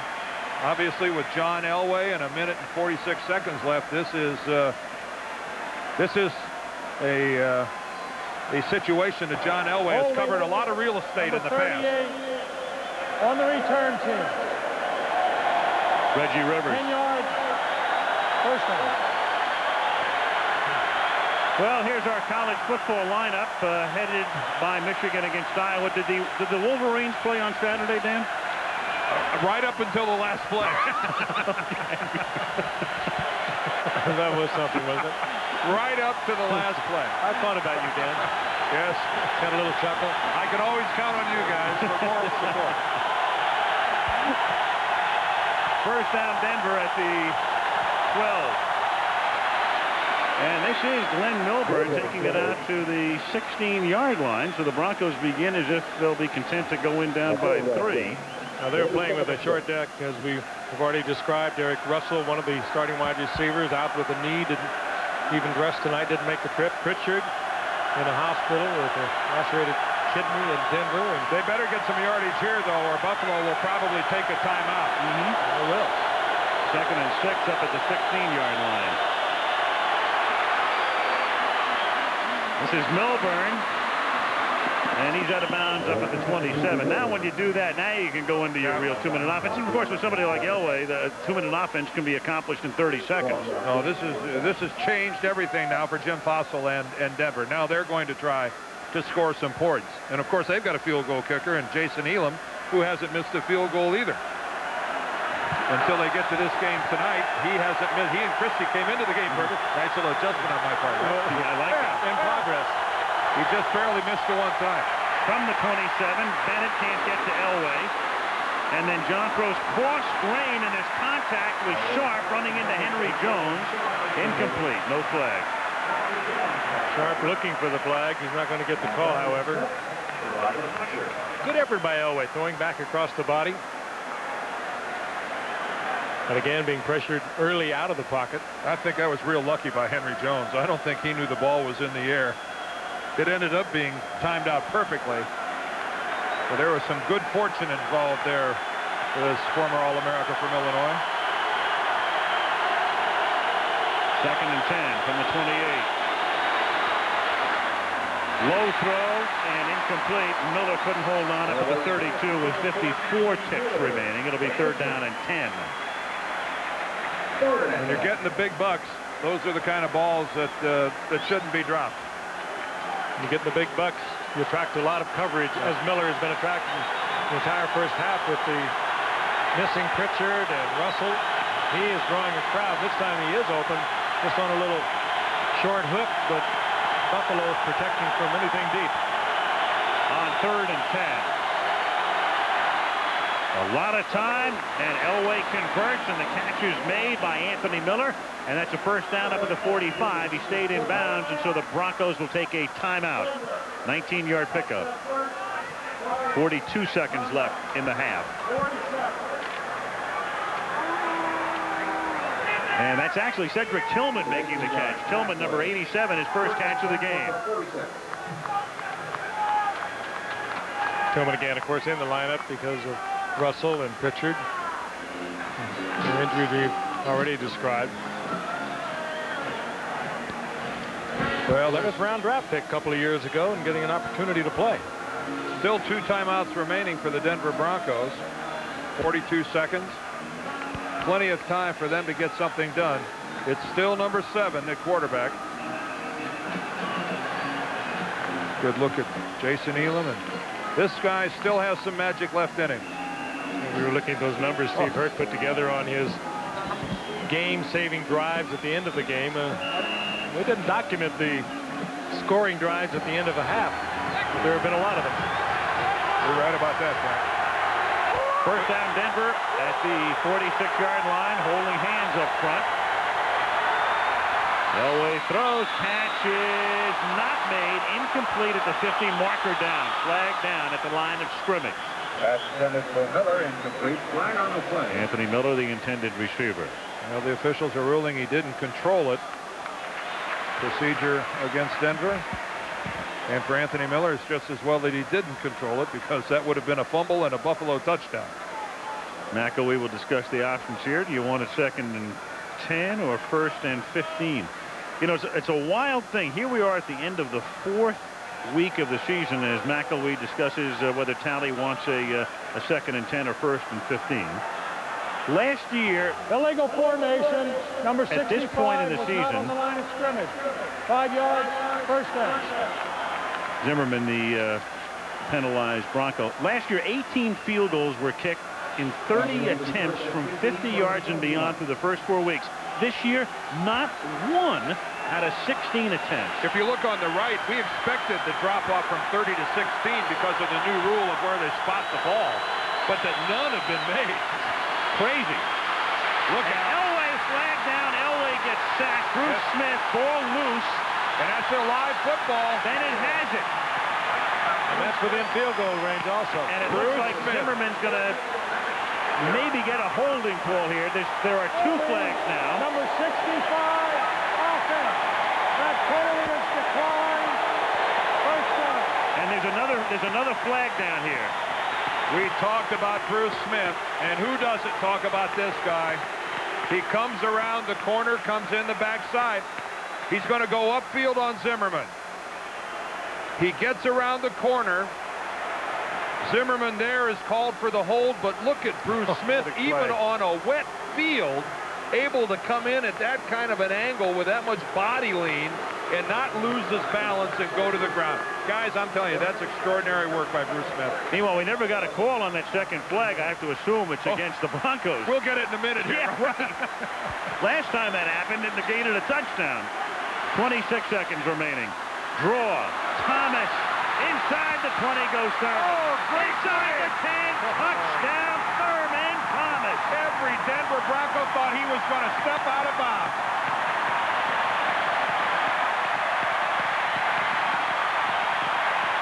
Thurman Thomas gave every appearance of running it out of bounds, and then he just went back upfield. Oh, boy, that's beautiful. Got a good block, broke back inside of it.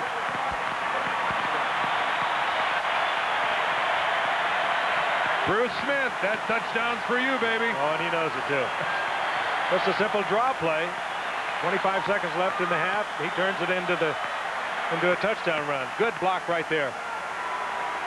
Not sure who that was, but it sprung Thomas for the 6. 27-yard touchdown run. Christie converts. Thurman Thomas had gone 9 regular season games in succession going back to last year without a rush or a catch of 20 yards or more, the longest such drought of his career, and he breaks that here. Well, 90 yards in the first half for a 6-yard average is pretty solid. Bruce Smith, tough to do a whole lot more than what he's doing. Take a look again. Maybe we can pick up who made that block downfield. Right here, it looks like Thermos is going out of bounds, and then look at that cut back to the inside. That was Don Beebe that threw that block. Billy Brooks is downfield. And we talked about in the past how all these wide receivers for the Buffalo Bills, they love to hit people downfield. Andre Reed, Peavy, they'll put a hit on you. I think Thurman Thomas might be saying to us up here in the booth a little bit, you had Barry and Emmett on last week. You know, they're not the only two running backs in the National Football League. You're right. The Thurminator is one of them as well.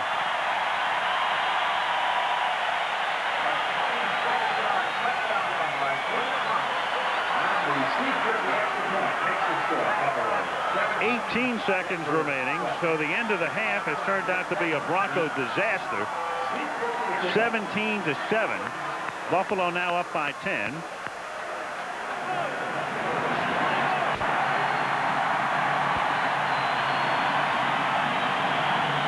And Christie to kick off. Glenn Milburn, Jeff Campbell are back to receive. And the Buffalo herd is approaching. A little rounder. And all they can do is just fall on it at the 28-yard line. Derek Clark and some linemen are there. Well, that's the purpose of that kick. You want it to come up short of the return men and make the big blockers handle it. Coming up at the half, Brent Musburger, Peter King in New York, Phil Simms. Let's find out about Phil and that offer from Arizona. And then we'll talk with John Elway, a conversation we had last night, and he discusses, among other things, the perspective of his relationship with Dan Reeves after it's been a year and a half since Reeves last coached the Broncos, almost 2 full years, and Dan, of course, doing a fabulous job with the unbeaten Giants. A kneel down will end the first half. I was going to say, I hope he's admiring what he's doing. Yes, he is. End of the half. Buffalo on top by a score of 17-7. And back we come with our halftime activities after this word from our ABC station.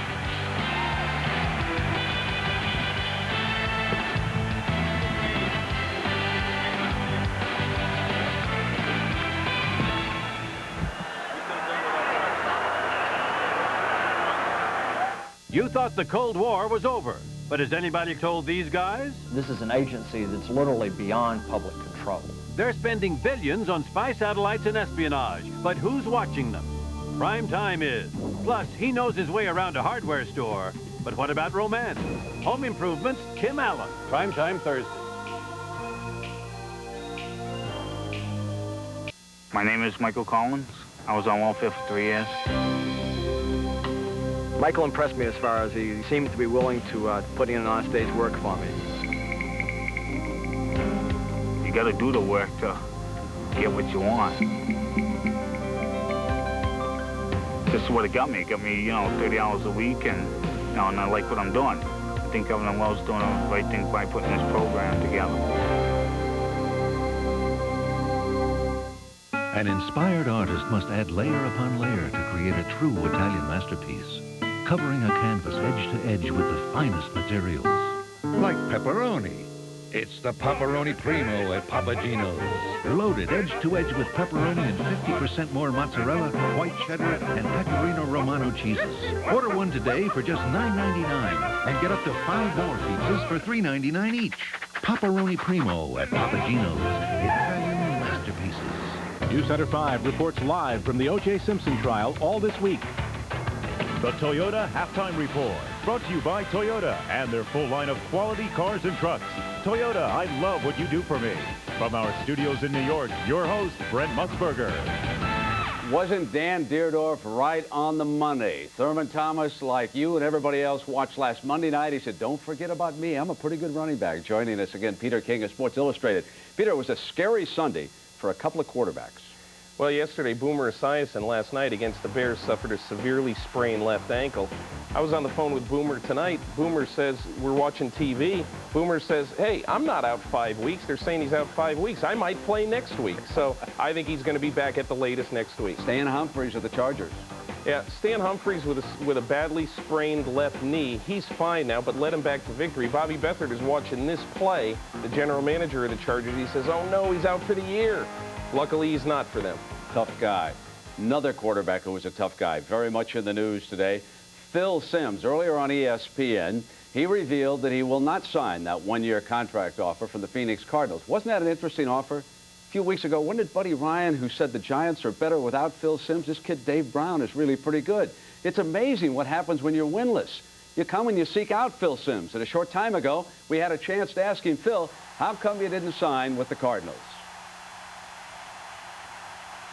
Well, I think the circumstances involved.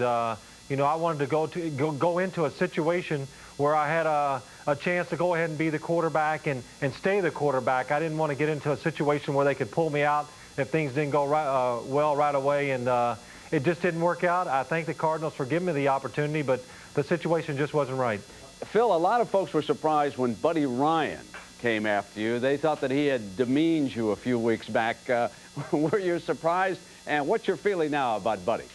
Well, of course, my feeling has changed. Since he decided he wanted me to come out there and play for him, I think he's a hell of a guy. So it has changed. But, you know, the statements he made a couple weeks ago, that didn't bother me at all. And I've heard Buddy make a lot of statements through the year. And when I found out they wanted me to come out there and play, I just thought it was great. I thought it was perfect. After the things he said about me, now he wanted me to come out there and play. I just thought it was going to be fun. And honestly, I was looking forward to the opportunity of going out there and see what was going to happen, to see if I could fit into that scheme and help them out. But that wasn't the case. And honestly, my opinion of Buddy has changed now. Now, Phil, if another team comes to you and says they'll give you a longer-term contract, give you a chance to play, would you then sign? Well, first off, I don't think they'll come, and even if they do, I will not sign. I made a commitment. I made a commitment to myself and to my family that I would weigh the decision with the Cardinals. I would have gone there, but there's no other team right now that I would go and play for, and I'm going to stay here and work at ESPN. Phil, thank you very much. All right, thank you, Brent. Phil, they're coming. They're going to come after him. Peter, we could have a shortage. We've got 2 expansion teams next year. Where are the quarterbacks coming from? Excellent question, Brent, because in the 90s so far, there's only been 2 first-round quarterbacks drafted each year. There could be help on the way this year, led by Steve McNair, the kid from Alcorn State, because the NFL scouts I talked to say that McNair is one of 3 or 4, possibly 5 guys who could be picked in the first round next year when there are 30 picks because of the new expansion teams. Now, John Walsh is the key guy here, the kid from Brigham Young. If he comes out, he makes this a much richer quarterback crop. All right, Cordell Stewart didn't hurt his chances, did he, on Saturday with Colorado? Well, back in '83, 6 quarterbacks drafted the first round. John Elway's one of them. Back with him and Al in a moment. When Automobile Magazine described Paseo's enduring reliability, they may have overlooked a few things. On warm days, it runs a little hot. It can be noisy at high speeds. And sometimes, it's hard to get out of first gear. Other than that, Paseo is a very practical car from Toyota. Tomorrow, a special night for Coach. Oh, my God. Isn't that incredible? Hayden must make a big decision with his wife. I wanted to discuss it with you first. Oh. Now that we discussed it, I'm going to call. Then he's in ice water and she's a hot new partner. I'm incredibly attracted to Ellie. I would be, too, if I weren't frozen from the waist down. Coach in Blue Skies after an all-new Grace Under Fire tomorrow on ABC. It's 2 of America's favorite comedies. First, Tim Kotal's Jill's Car. I didn't get to see your location tool time, though. How'd it go? Great, tremendous. Smashing. An all-new episode of Home Improvement. Then, sexual harassment in the workplace. Just like the name calling. Rick called me Muffin Butt. That used to be my nickname from him. Grace Under Fire, Tuesday on ABC. It's really hard to believe, Al Michaels, that John Elway would ever be 0-4 in any league, huh? It's hard to believe, Brent. They're down by 10 now at the half. They began the season with those 2 wrenching losses and then the embarrassing, humiliating defeat they suffered to the Raiders last week. John, now age 34, has become quite reflective. I spoke with Elway last night. In your 12th season now, John, you've walked off the field at Mile High Stadium under any number of circumstances. But can you compare what took place last Sunday when you walked off to anything you've experienced before? No, I can't. You know, I've heard of stories of people walking off fields in their home fields and just getting screamed at and booed and those type of things, to where it was kind of hard for me to understand. But last week against the Raiders, we got a taste of what it's like to do that at home. It was something I never thought Mile High would get like, but it got pretty nasty. It had to be the all-time professional low point for your coach, Wade Phillips. A loss like that. His father-in-law had died on Friday. He had to go to the funeral after the game. What's it been like for Wade all week? Well, I think it's been the toughest for him out of anybody. I think if you look at the personal things that happened to him, as well as the way that we went out and played last week, that it was almost as fast as the world can crumble. It almost crumbled around Wade last week, and I think that you know, Wade has come through with flying colors. He's a guy that is going to be the leader for us, and a guy that we look to for strength, and you know, he's the one that's taking all the bullets right now. So I'm his biggest supporter, and I'm right there with him, and I believe that, you know, sooner or later, some of these things are going to start going our way. When Dan Reeves was fired, the magazines had a field day. A lot of articles made it out to be a situation where you two guys hated each other, when in fact you had worked together for a number of seasons and had had a lot of success. From the perspective now of almost 2 years apart from Dan, how will you look back upon your relationship and your years with Reeves? I still respect Dan Reeves as much as I ever have as a football coach, and you know, personally, I still like him. It's not like there were some differences there that, you know, that people blamed that him leaving was my fault, and it really wasn't the differences that we had. It was the differences he had with the organization, Mr. Ballin and John Beek and those type people. So, but when I look back on that, I mean, it's going to be, I'm going to be felt lucky to have played for Dan Reeves, because the guy is a winner, knows how to win, and you know, was able to go to 3 Super Bowls. Even though we didn't win any of them, we still had a chance to play for the World Championship. How important will it be for you to finish your career as a Denver Bronco?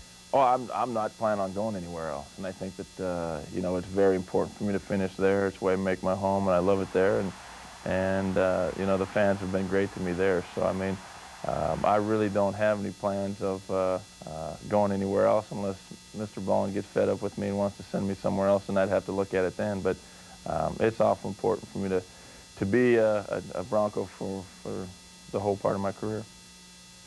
You know, this is not an alibi, but the Broncos have been suffering a lot of key injuries. Keep that in mind as the second half unfolds right here on ABC. This is a line. To some, it is seen as a barrier. To others, it's a point where traditions of the past are abandoned in favor of visions of the future. Introducing the revolutionary new Toyota Supra. It's taken everything sports cars were before and crossed the line.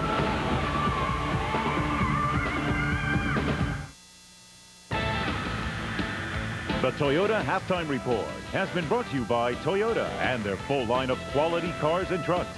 Toyota, I love what you do for me. We'll be back with the second half kickoff after this from our ABC stations. Wednesday's a great night of comedy. We're having a baby. This is great news. I'm so glad I'm having your kid, not one of them other guys I'm sleeping with. It's an all-new Roseanne. Then, Ellen's working for charity. We're going to have to let you go. You're firing me? It's an all-new Ellen. But I'm a volunteer. After an all-new Roseanne. Wednesday on ABC. Tonight on New England's News Center 5. The first day of the O.J. Simpson trial is over. 218 potential jurors filed through the doors of the L.A. County Courthouse. About half made the first cut. News Center 5's Amalia Beretta is in L.A. and has some interesting information on O.J.'s behavior in court today. Also tonight, a community crackdown in Lowell. It's the first week of the city's curfew designed to get children under 16 off the streets. And something's brewing in Washington. If you remember Billy Bear, get ready for a Billary beer. Well, wait a minute, it was Billy Beer and we're getting ready for Billary beer. And in sports, you know about all that, right? I know about all that stuff. It makes sense to me. I tell you what, there's a 24-year-old young man from Medfield who found out tonight that he is going to be fighting for the heavyweight championship of the world. And this kid is on cloud 9. He is sky high. He should be. Yeah, we're going to hear from him after the game, plus our weekly high school top 20. All righty. We hope you'll join us for all the news, sports, and weather right after the football game.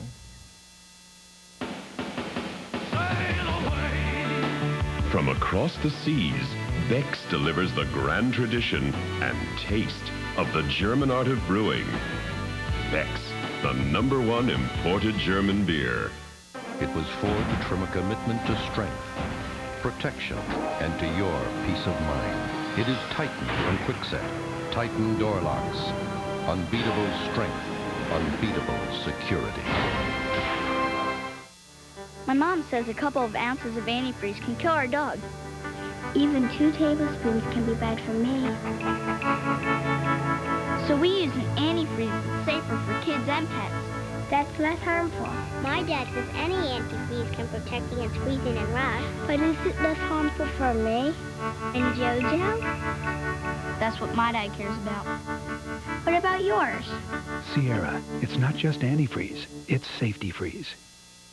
Leaf peeping in Vermont by rail Thursday at 5:30.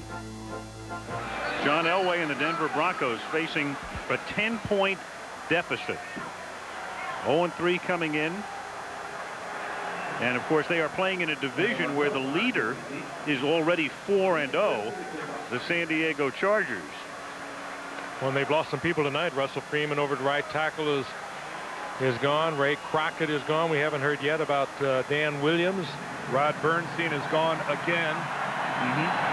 Derek Russell didn't get here, and of course Mike Pritchard is in the hospital in Denver. Outside of that, they're in great shape. Christie's check is fielded at the 9-yard line by Glenn Milburn, and a nice run back all the way out to the 38-yard line. ABC's Monday Night Football is being brought to you by cold filtered Miller Genuine Draft. Get out of the old and get into the cold. Aptiva. It's whatever you want, however, whenever, whyever you want. It's the newest multimedia PC from IBM. And Pontiac and your local Pontiac dealer. We are driving excitement. Well, like there wasn't enough pressure on this Denver Bronco offense before now, trailing by 10. They can't afford mistakes, and they have got to do something. On first down, Elway has it deflected, and the crowd saluting Bruce Smith. Speaking of Bruce Smith, let's get an update from Lynn Swan. Swanee? Well, Al, at halftime, Wade Phillips was as upset as he can get. He actually raised his voice. He ran to the center of the field talking to the umpire. He's complaining that Bruce Smith is lining up every play offside. As a matter of fact, he felt he was offside when he got the sack that caused a fumble that led to the Buffalo touchdown. So he's yelling at the officials. He wants them to correct it. We'll see if they do. Well, he's certainly not offside there. Second and 10. Elway guns one, and it is intercepted. It is picked off by Mickey Washington. He's inside the 40, picking up blocks. Inside the 30, tackled at the 25-yard line. And Washington, the short man on his own. Elway tried to gun it between the deep man and the short man, and Washington with a fine interception. We were one tackle away from John having his 4th interception run back for a touchdown in 4 games. Washington with the chuck there. Now he'll play the short zone, getting help deep, steps in front of it. And as you said, Dan, this was just a little break to the outside, but he gets a little block right there. Out in front of him, he just is fell Thomas over. Smith, and he just fell right over Smith's block. If he doesn't fall down right there, that's a touchdown for Buffalo. It's Thurman Thomas, whose last 2 runs have been touchdown gallops, picking up 3, taking it to the 22. And I can hear the hue and cry from Denver, Colorado, all the way here in New York State. That's pretty good. That's pretty good, Dan. Yeah. Great ears. What are they saying? We cannot mention. They're hewing and crying. Second and 7, and it is dropped by Pete Metzelaar. Third down. Metzelaar is playing on a couple of wounded ankles. One of the fine tight ends, big tight end, of course. You followed Buffalo Bills, you know he's up there around 6'7". Had a big year a year ago with the 68 receptions, but has been hobbled a little bit here in the early going this season. Looks like he had a couple sprained hands on that attempted reception. Third and 7 at the 22. And movement up front. Flag down. Tipped and caught by Brooks. Run out of bounds by Atwater. I think those flags are down on Kelly's hard count. Ed Washington came across the line. Was he induced? Nope. Almost looked like there was contact before the play, which would have been a break for Denver. If there would have been contact, that means the play wouldn't have happened, and it would have just been a 5-yard penalty. Offside. Offside. Right tackle. penalty is declined. First down. Pretty marvelous concentration by Brooks. The ball was really thrown behind him. Bradford got a hand on it as well. But Brooks stayed with it, kept his feet, and made the catch. Buffalo at the 12. Early third quarter. Bills leading 17-7. Thomas, he's already scored twice. Takes it to the 2.5. Boy, on top of Barry Sanders and Emmitt Smith last week, you're watching another great one in Thurman Thomas, and he is hurt. Ooh, and Thurman, he's grabbing that right knee. Well, he did initially. And this huge throng goes almost stone silent.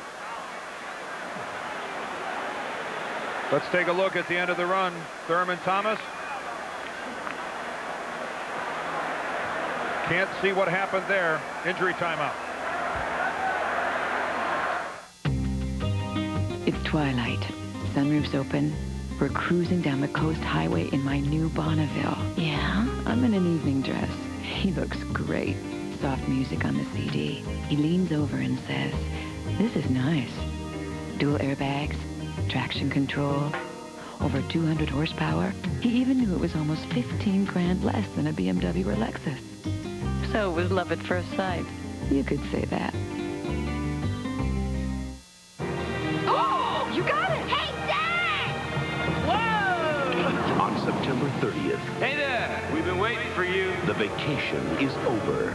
I need your wife to get me down the river. And 200 miles of raging, roaring, thundering adventure begins.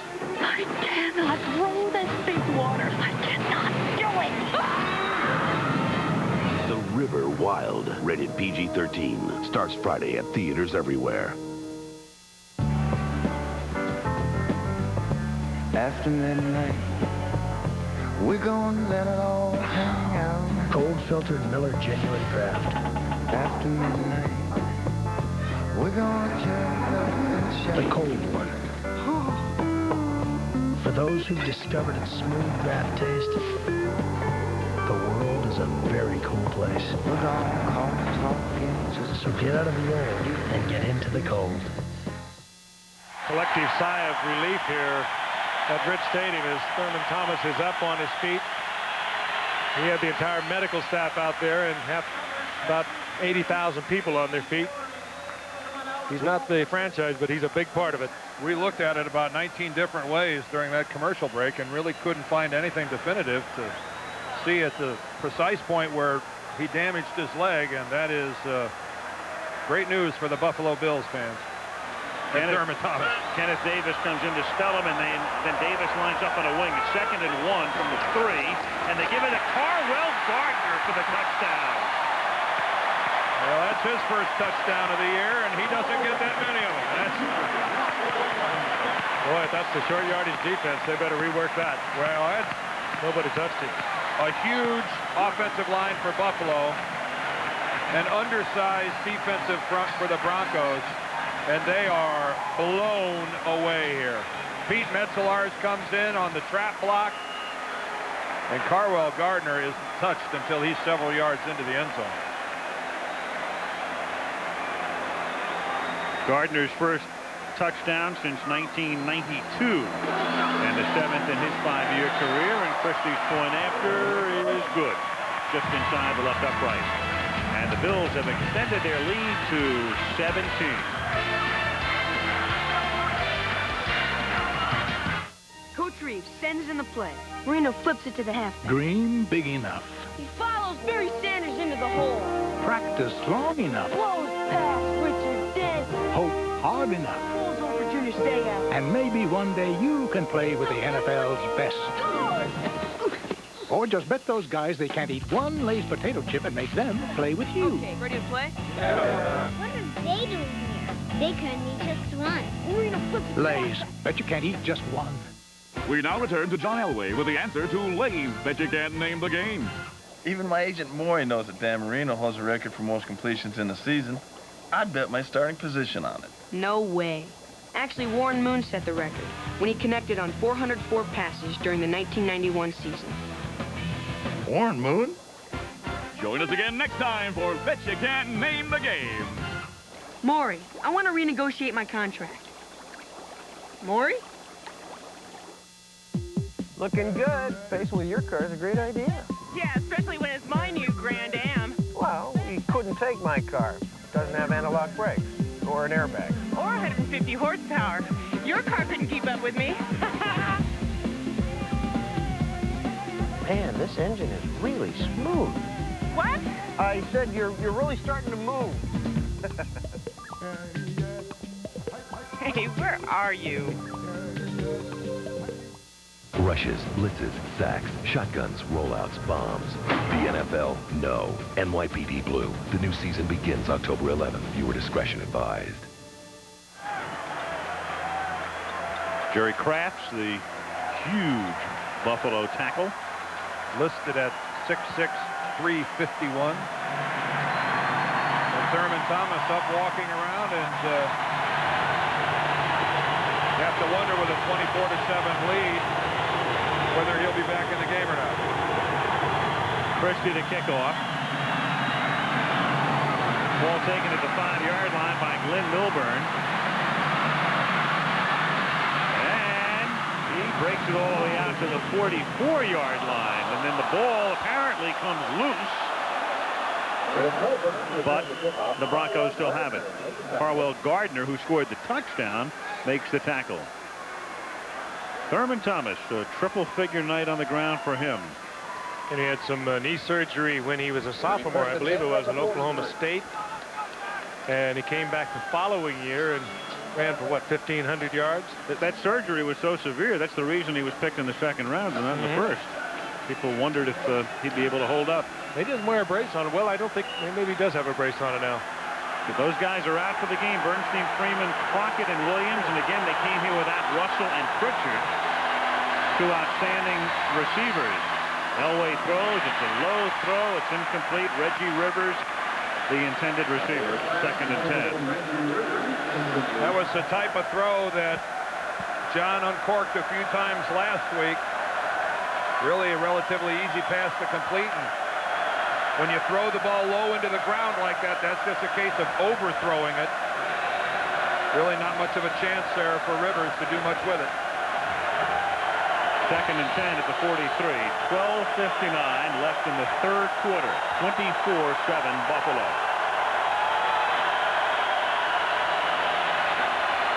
Just a 3-man rush, but that's enough to get Elway flushed.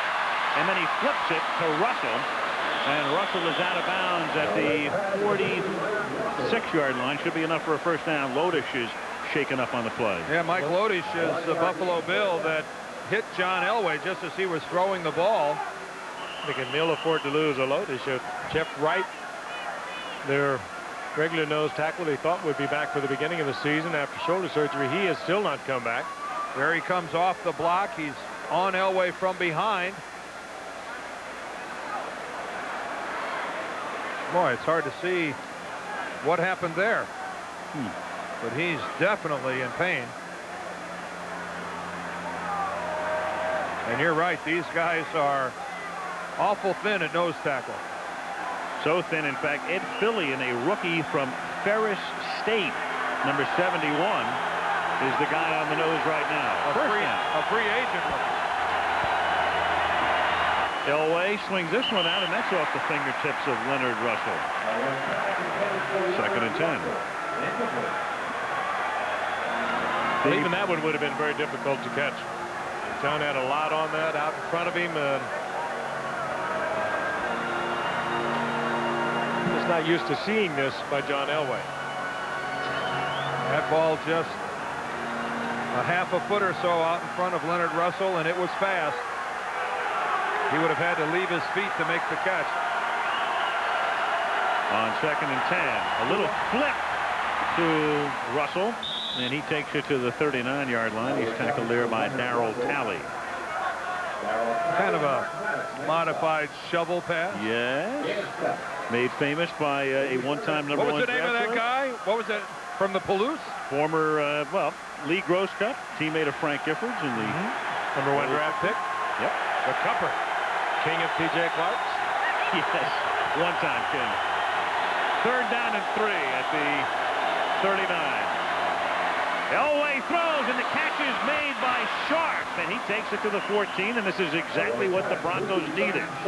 Darby and Jones make the tackle, 25-yard pickup as Denver tries to scramble back into the game. And Elway comes back with those 2 passes he dumped off into the flat, throws an absolute strike to Sharp over the middle. Good coverage. It was Henry Jones with good position on Sharp, and Elway was right there. What a good release by Shannon Sharp with that right arm over the top. Coming out of it. Yeah, it's that swim move that you see defensive ends use a lot of times against an offensive tackle. 1st and 10 at the Buffalo 14-yard line. And that flip again to Russell. Breaks a tackle at the line of scrimmage. Breaks another one. And he's out of bounds at the 8-yard line. Great stiff arm. Thomas Smith got stiff arm. He runs him out. And Henry Jones was the guy who took that stiff arm. I guess he did.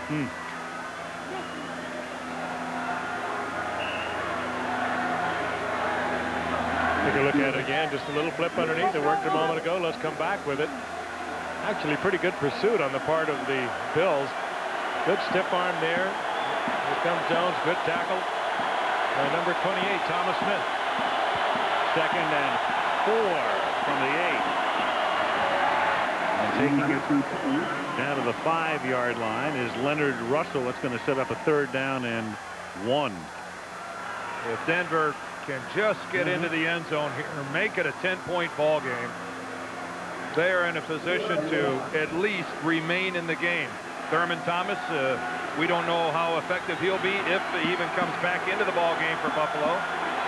Well, earlier on the same situation, in the 3rd down, they looked to Anthony Miller and got the 6.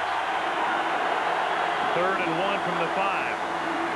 Russell bangs his way, maybe enough. It depends on the spot, obviously. Darby and Barnett makes the tackle, and let's see where they'll put it down. Well, if he doesn't get it, this is an interesting call for Wade Phillips. Got a pretty good mark out of it. Oh, boy. Whew. With the naked eye, I don't think he has it. Have you ever had a dress eye?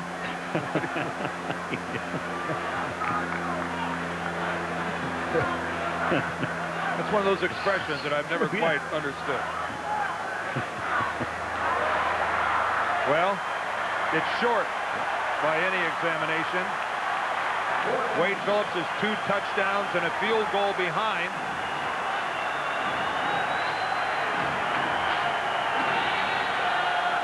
Report on Thomas, by the way, took a helmet to the knee. He's going to sit out the 3rd quarter, at least, they tell us, and we'll see about the 4th. Well, that is good news. 4th going for it. And inches. Kirk Strafford, number 76, is in the game as an eligible receiver.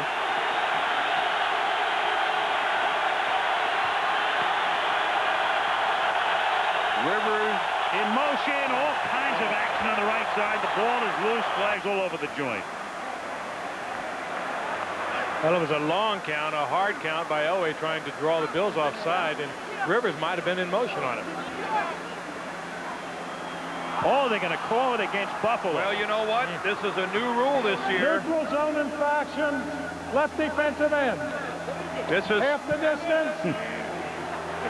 First down. Don Maggs, who is lined up at tight end for Denver, flinched and moved, but it was after a Buffalo Bill was in the neutral zone, and this is a new rule this year. Always in the past, this would have been a penalty against Denver. Now, if you're in the neutral zone, watch this and pay attention to the far side. There's Buffalo into the neutral zone. There's the movement by Denver. In 93 and prior, that's against Buffalo. In 94 and from now on, I mean, that's a penalty against Buffalo where it would have been an offensive infraction in the past. Elway had to reset the rookie. Clark, who then leads the way for Russell, touchdown. And the Broncos love the new rules. Yes, they do. Well, that drive was a little bit of a litmus test for Denver, not only in this game, but for this whole season. Down by 17, if they had gone into the tank again and suffered another humiliating defeat, who knows what would have happened. They got it in there, but it was not one of the pretty drives you'll see. But a very effective drive. They are not out of the woods yet, but they are back in the ballgame. Elway had to realign his backfield. Come on, Derek, over here. It's the rookie Clark. He had to reset. Elam now for the point after.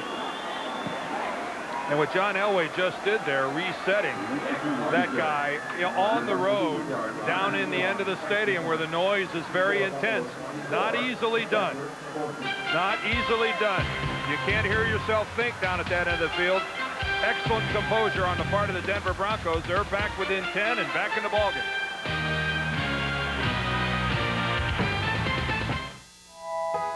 This summer, we invited everyone who owns a Saturn to visit Spring Hill, a Saturn homecoming. They could see where their cars were built and meet the people who built them. We could thank them for believing in us. 44,000 people spent their vacations with us at a car plant. Of course, not everything went exactly as planned, but we were all in it together, the way we always have been.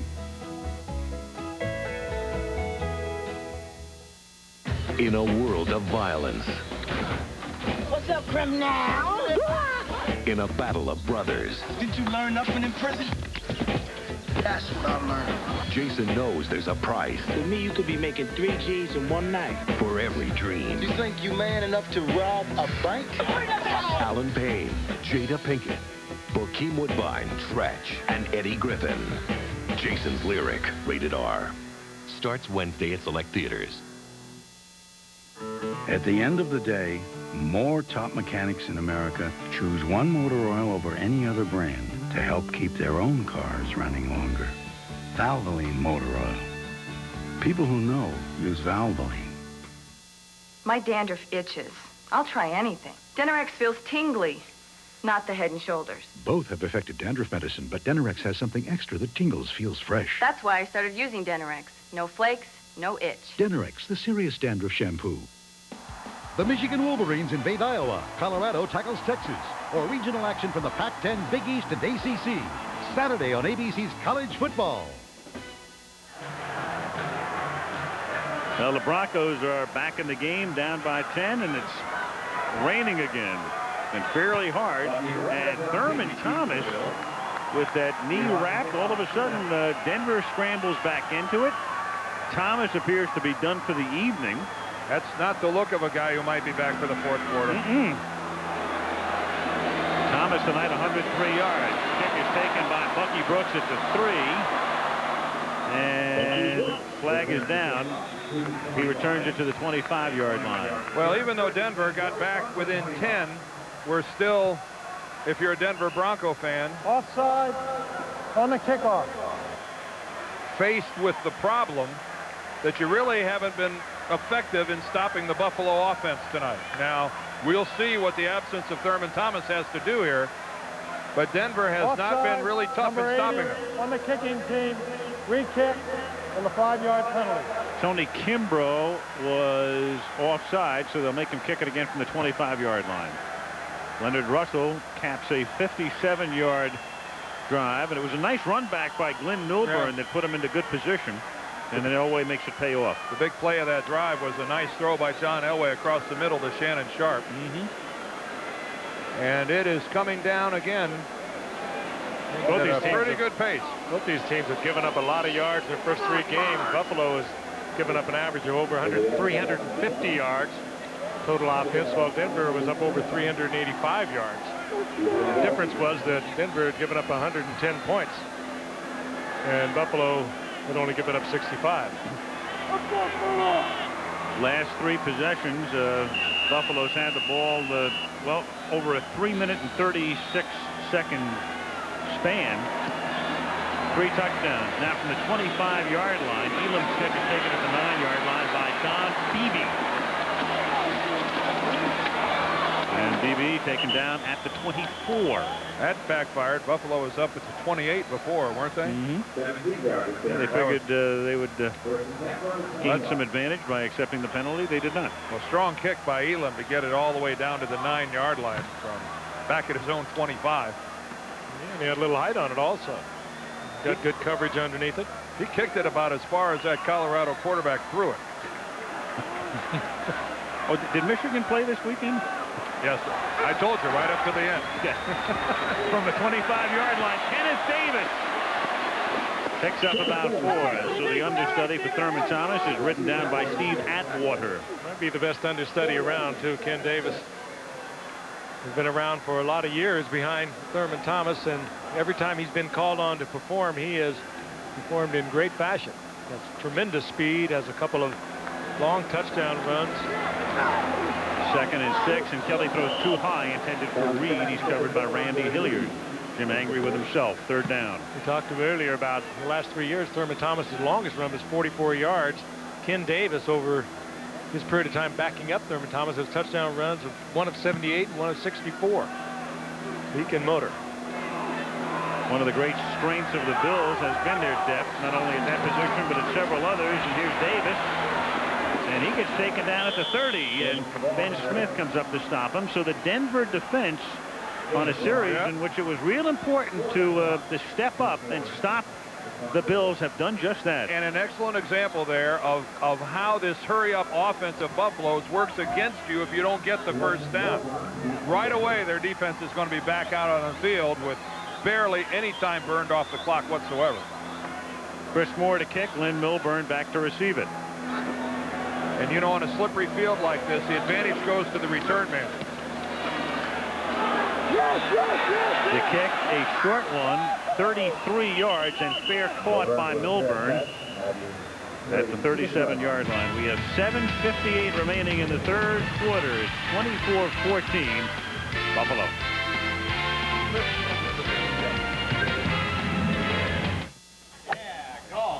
Football. Golf. Now football. Let's watch both. Miller Lite presents Full Contact Golf. Yeah! We're still on the first hole, Bob, and this is Davis teeing it up. Here's the drive. It is blocked! Brought to you by Miller Lite. If you can combine great taste and less filling, you can combine anything. Oh, he's got daylight going for the green. Here's the putt. There's the blitz.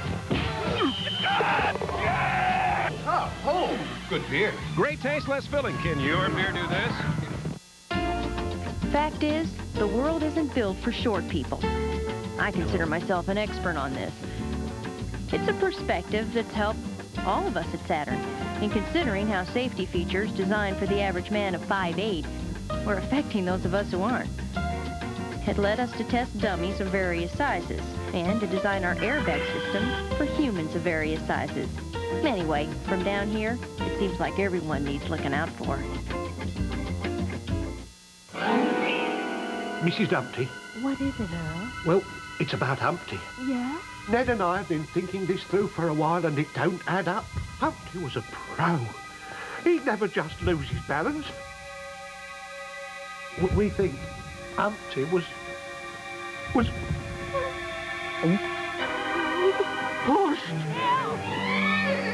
Oh, no! My next. More information, more solutions, more stuff. Saturday on the Commish. Is Tony's new recruit a good cop I'd like to help us nail Victor Kasabian. There's nothing I want more. or a bad cop? The Commish, Saturday here on ABC. Raining in Orchard Park, New York, where the Denver Broncos have gotten back into the game. They're down by 10. They stop the Bills. 3 and out go the Bills, and now the Broncos in Elway, 1st and 10 at their own 38-yard line. And they set up the screen to Leonard Russell, who breaks the tackle, and Russell takes it out to midfield, and that's a 1st down. Mike Lodish back in the game makes the tackle. 13-yard pickup. Good call by Denver and a well-executed screen. Got the lineman out front, a couple of good blocks, and Russell did break a tackle, rather routine looking 1st down for Denver, and they're in Buffalo territory. Maddox has sliced right into that screen, and Russell literally ran through it. And you're sensing a little uneasiness in the crowd here at Orchard Park. 7:15 to go in the 3rd quarter. With protection, it's tipped and it's incomplete. Somebody got a hand on it. 2nd down. Well, that was good work by Zimmerman that time on Bruce Smith. Bruce tried to take him to the inside, and Zimmerman jammed him in there good. This is a game of give and take when you got I think it's two all-pros like this. I thought it might have been tipped, but the way the ball came out, it could have been just the wet football. If you were with us in the 1st half, you saw a couple of these get away from John. Yep. I think it's just it was a wet ball and a flyer. Yep. And He's having a problem with it. And it's still raining. And this is Russell going nowhere. Late flag. Smith trips him up. Marker down. Holding against the Broncos. So that will give Buffalo the option of 3rd and 10 or 2nd and 20. Brian Habib tried to tackle Bruce Smith. I think he did. Illegal block in the back. Offense. Penalty is declined. 3rd down. As an offensive lineman, you're allowed to hit a defensive player in the back as long as you're between the tackles, as long as you're there in the pit. Number 75 is Habib. You see he hits Bruce Smith flush in the back, but beyond the offensive tackle. That's an illegal block in the back once you're outside of that zone between the two offensive tackles. Loss of 1 on the play. They spot it right at the 50. 3rd and 11, and all kinds of action here as Hansen charges across. Elway winds up going down. Looks like Don Maggs, the right tackle, came out of his stance early. False start before the snap. 78, offense. 5 yards, 3rd down. Just a little overeager. Maggs filling in for Russell Freeman. A look at what the two guys have done tonight. Elway with 2 more completions. Each one with an interception. Kelly no touchdown. 3rd and 16. Elway throws. They have to get to the 39 for a 1st down. They get it. It is Cedric Tillman to the 35-yard line. And that time another vintage Elway pass.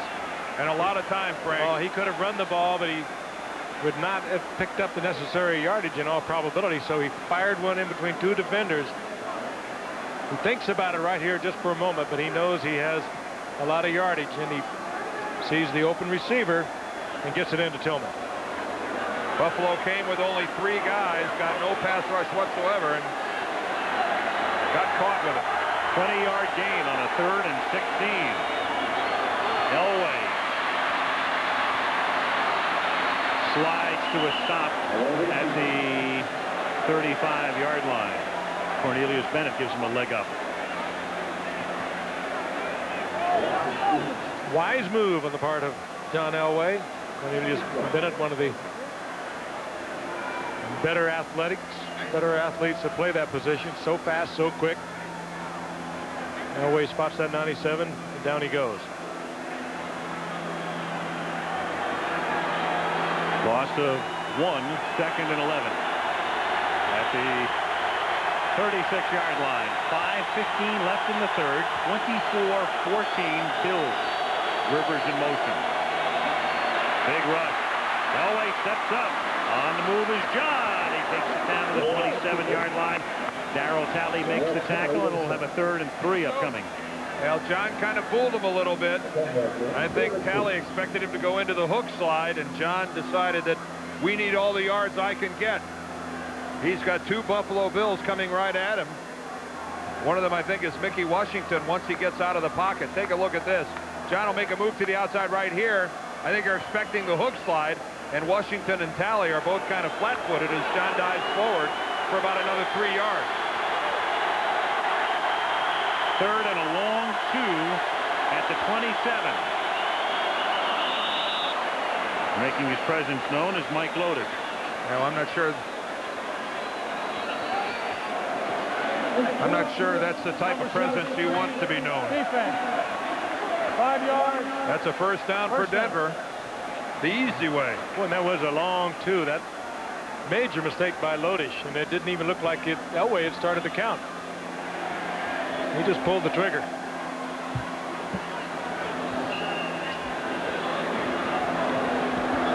John Elway has one of those good hard counts that all good quarterbacks has. Yeah, a little bit. Maybe he did. Maybe that was enough to get Lodish underway. But certainly not enough of a head bob to get called. No. At the 22-yard line, 1st down Broncos. And a draw, Russell. And he spurts for 7. He's tackled there by Marcus Patton. The ball is at the 15-yard line. It'll be 2nd and 3. Boy, that was a good-looking run by Russell. That's fine run. Little stutter step to the outside, breaking it back against the grain. He gets a good lead block by the rookie, Derek Clark. He got in there and chopped one of the Buffalo linebackers to the ground.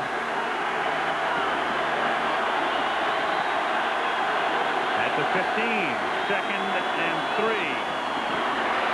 Elway flips one. It's complete. It's close to a first down as the receiver, Leonard Russell, is stopped at about the 12-yard line. Very close to a first. John had to do a little improvising there. He and Clark almost had a major collision in the backfield. If you need somebody for improvisation, though, he's the one. He is the one. He was under enormous pressure. Was able to get it off to Russell. I'm sure Russell wasn't planning on it coming. That's Jim Fossil on the right, the offensive coordinator of the Denver Broncos, and he's the guy that John Elway is hearing in his helmet. His counterpart for Buffalo, Walt Corey, the defensive coordinator, working the ever-present swizzle stick. It's a brand new one this year. Yeah, I think it's a brand new one every quarter. I'd like to think so. Yeah. You think he chews the same end all the time, or does he flip them around?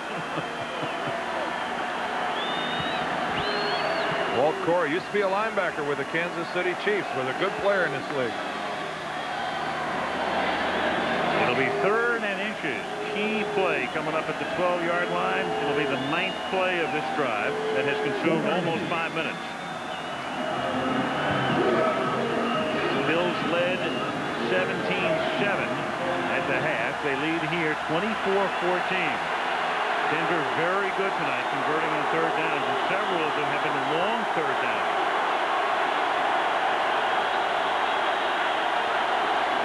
Elway keeps it himself and has the first, makes it to the 11-yard line. First down, Broncos. Good surge by the Denver offensive line, and this almost capacity crowd here at Rich Stadium is becoming a little uneasy.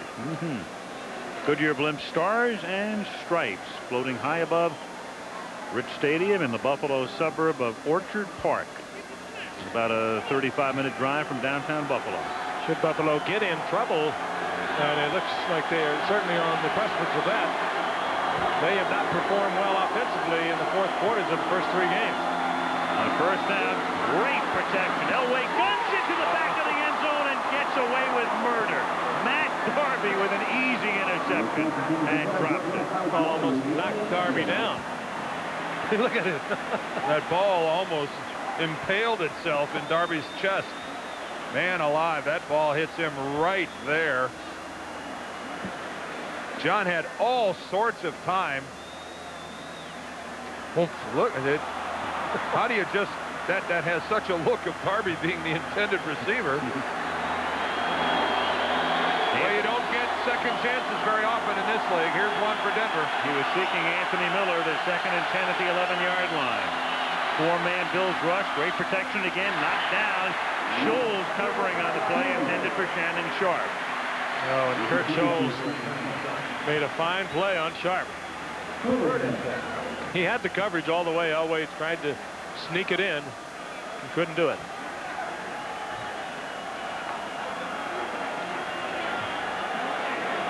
Scholes in that nickel defense for Buffalo makes a good play.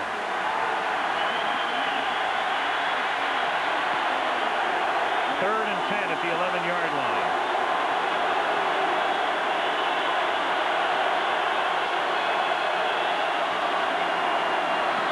Elway knocked down, deflected. Cornelius Bennett was there. 4th down. Elway's going to hurt one of these Buffalo Bills here if they don't watch out. He almost got Darby, and that time he flattened Cornelius Bennett with the ball. These Buffalo Bills are going to want combat pay to be out there when John's throwing the football. Now Jason Elam to attempt a 28-yard field goal. Jeff Campbell to hold. Elam missed one from 41 earlier. This one is good. And they're back within 7. 1:55 left in the 3rd quarter. Buffalo 24, Denver 17. My mom says a couple of ounces of antifreeze can kill our dog. Even 2 tablespoons can be bad for me. So we use an antifreeze that's safer for kids and pets. That's less harmful. My dad says any antifreeze can protect against freezing and rust. But is it less harmful for me and JoJo? That's what my dad cares about. What about yours? Sierra, it's not just antifreeze, it's safety freeze. I'm John Elway, quarterback of the Denver Broncos. This is my family, my wife Janet, my daughter Jessica, Jordan, Juliana, and son Jack. They're the reason why we believe we should all preserve and protect the family. As parents, we'll want our children to carry on the traditions that make this the greatest nation on earth. One of those traditions was born right here in Denver in 1887 when 4 clergymen and a woman created the Community Chest, the organization that we now know today as the United Way. Their goal then was to help children and families in need. For more than 100 years, the United Way hasn't lost sight of that mission. And when you give, you're saying you care about families and children in need. That is really the American dream, the freedom to be the best that our hearts and minds can make us. And that dream is working in your town too. United Way, reaching those who need help, touching us all. This message furnished by the National Football League. That's the lineup tomorrow night in prime time right here on ABC. Full house, me and the boys. Home Improvement with Tim Allen. Grace Under Fire with Brett Butler, and special episodes of Coach and Blue Skies. And there is your Wednesday night lineup right here on ABC. Well, the Denver Broncos, who were almost left for dead, down by 17, have been resurrected on 2 drives, resulting in 10 points. It's 24-17. Thurman Thomas is out of the game, and Buffalo will get it as the kick is accepted by Bucky Brooks at the 14. And good coverage, and the ball is loose, and it did go out of bounds, and then it is kicked out for good measure. Don Beebe, I was just looking at that ball. I think Bucky Brooks is going to learn in this league you are not going to run many kickoff backs by trying to swing it to the outside. Buffalo will keep possession. It went out at the 18. Great speed. This worked well in North Carolina. And Brooks' knees looked like they were down on the ground well before the ball came out. There it is. Yeah, touching the line. Good look from our guys in the crew. Craig Janoff directing down the truck. Kenny Wolf producing. Kelly from the 18 flips it over to Kenneth Davis. And Davis takes it out to the 24-yard line, a gain of 6, 2nd and 4 with a minute and a half to play in the 3rd. Little screen play on the part of Buffalo. Kent Hall, the center, out in front of that one. He really runs well for a big guy, doesn't he? Yeah. You get a center out in front of a play, and you've got to snap the ball and then go backwards. You got something special. Here's Davis on 2nd and 4, and Kenneth Davis out to the 36-yard line. He just was a little bigger. He would look like Thurman Thomas. Same kind of shuffle move, break back against the grain. Fine running back. We talked about their depth, and Davis spelling Thurman Thomas at quarterback with Frank Reich through the years spelling Jim Kelly. I mean, it'll be forgotten in history, but Reich was the guy who led the comeback that day against the Oilers in the wild card game. Well, there's a tipped ball that Metzelhart catches. That ball, wasn't that ball hit by somebody? Wobbled. Looked like the path was altered. There it is, hit right there at the line of scrimmage by number 99. Metzler's at 6'7", was able to go up and get it. James Ronette. Pretty doggone good play. 2nd and 5. Davis. First shot to the 46 is a little short of the first. It'll be 3rd and 1, and that's the end of the 3rd quarter in Orchard Park. Buffalo leading Denver 24-17, and back we come with the 4th quarter of Monday Night Football after this word from our ABC stations.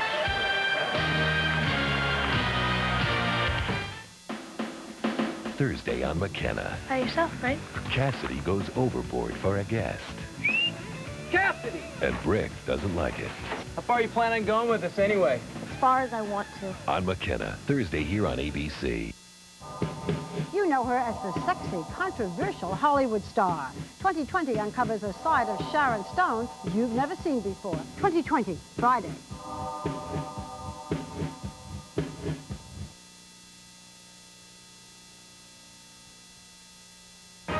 The O.J. Simpson trial is underway. Amalia Beretta reports from L.A. The Lowell curfew begins, and in sports, a local hero fights for the heavyweight title right here in Boston. After the game.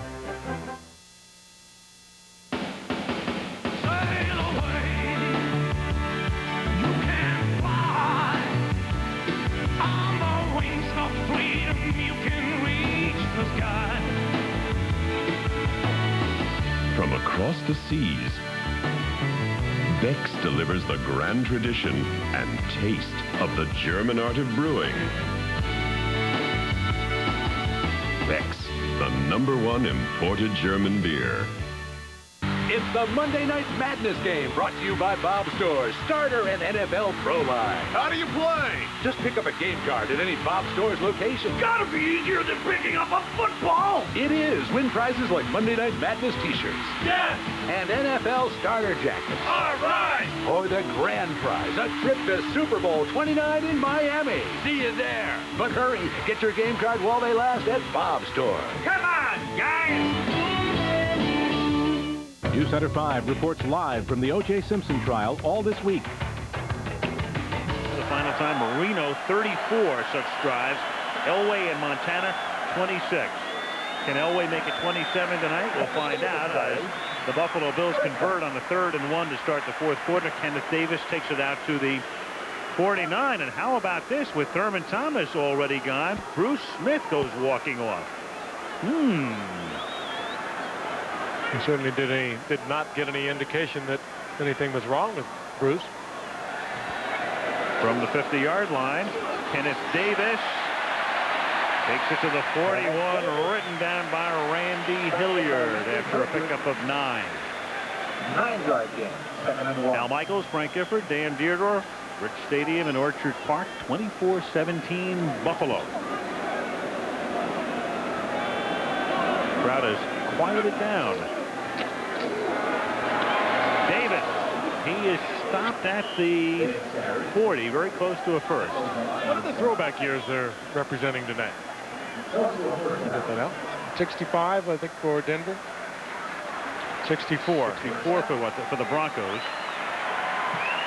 They wore those uniforms last week in their debacle with the Los Angeles Raiders and are probably distressed at having to wear them again this week.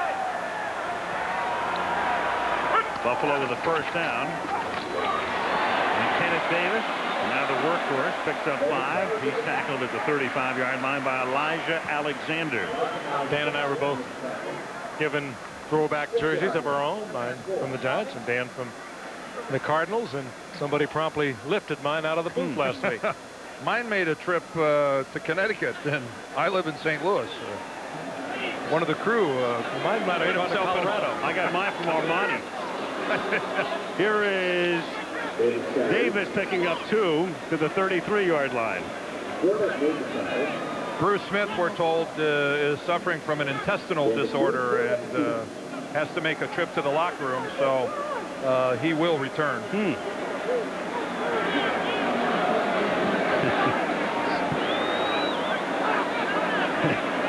The most spotlighted such trip in history, I suppose. 3rd and 3. And his contact, there's a flag down. There are 3 flags, in fact. Reed and Randy Hilliard. And I don't think it's going against Reed.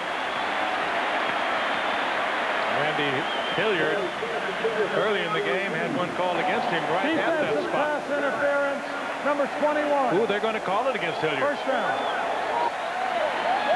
Hilliard trying to get back into the play, and I don't think any question about that. He just drove an arm right up into the chin. Not playing the ball, he's playing the receiver, and he gets the flag.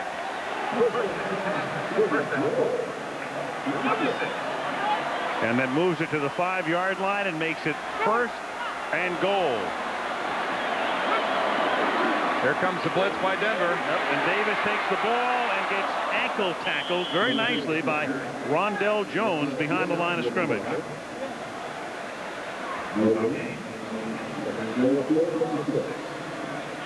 Marv Levy.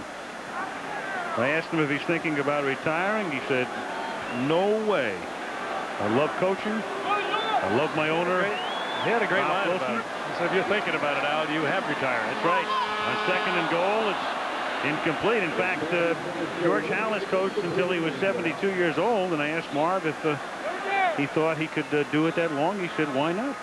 I stay healthy. It's not that I want to break George's record, but I'm enjoying what I'm doing. One reason, though, he doesn't own the team like Halas did. Yeah. Pretty easy to be the head coach if you own it. You know what? He might as well own the team. You'll never find an owner that thinks more of his head coach than Ralph Wilson does of Marv Levy. They are very close. Justifiably so. Third and goal from the 6. The blitz again, and it's picked Davis. Oh, and a great tackle by Mecklenburg at the 10-yard line. Boy, that was a big-time play by Carl Mecklenburg. Another defining moment, too, for the Denver Broncos, that they have been romped all over this season, and now they got their backs up inside the 15.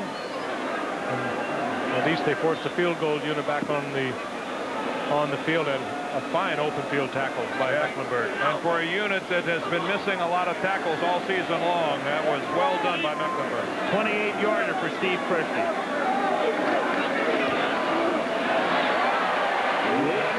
They tack on 3 more. 11:21 left in regulation. And the Bills on top by 10.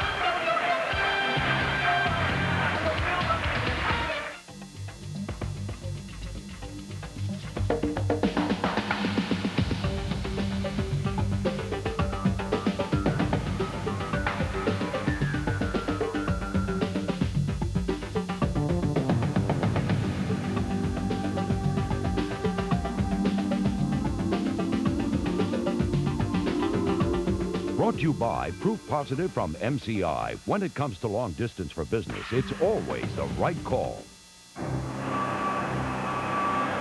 You're looking at millions of dollars of lost savings. Savings you never received because your business used AT&T.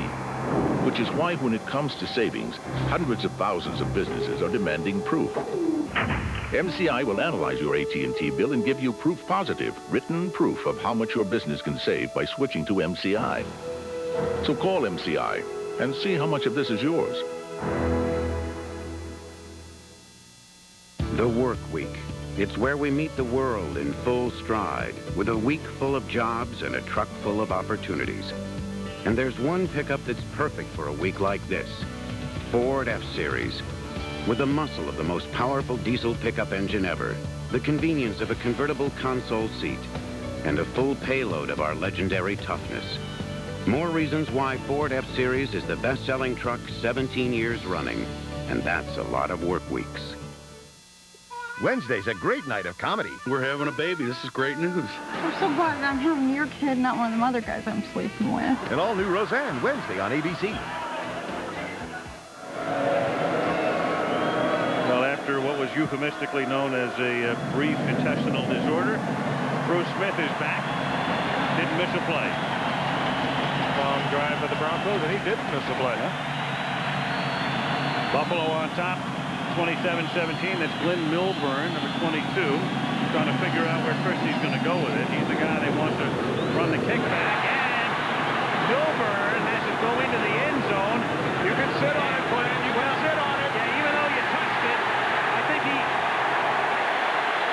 he didn't realize if the emphasis of the ball carries it into the end zone, he could just down it, and they're going to call it a touchback. He was confused as to the application of the rule. First down on the 20-yard line.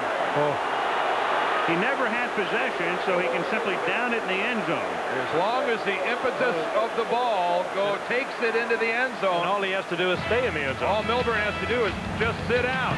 He was lucky. Very lucky. There he goes at the last minute.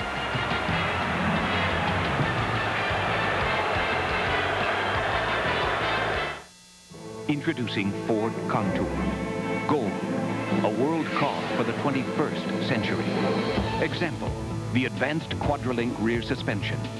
It was designed to allow rear wheels to adjust in sync with the front, giving Contour precise control in cornering and braking.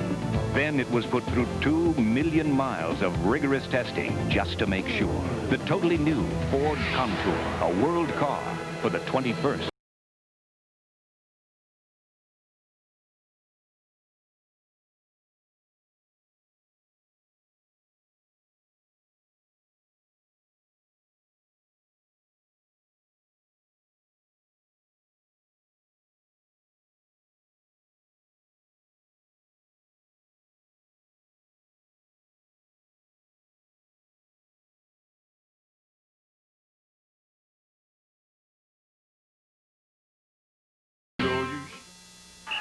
So, what do you think? It looks tough to me. You just don't see that these days.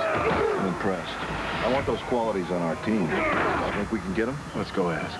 Hey, that's Ellie's head scout. Could you come over here a second, son? Yeah, you. Into the show, baby. Could you turn around? You know if these sweats come in teal? Is that seam double-stitched? Do you like the way it flows? Looking for tough athletic wear? Get Russell Athletic. Get tough. Flexible. Pittsburgh is out to play like men of steel, but Houston has found its winning ways. It's a key division showdown next week on ABC's Monday Night Football. 11 minutes, 7 seconds remaining in the fourth quarter. Buffalo on top, 27-17. The Broncos begin this drive from their own 20-yard line. John Elway out of the shotgun.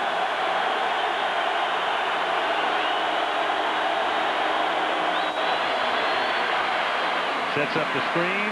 Reggie Rivers picks up 5. It'll be 2nd and 5. And that aforementioned jersey has made its way to the booth, Dan. Yeah, here's a throwback. This is the old Cardinal jersey from back in the 30s. You can see on the sleeve the old CC. Back then, they were the Chicago Cardinals.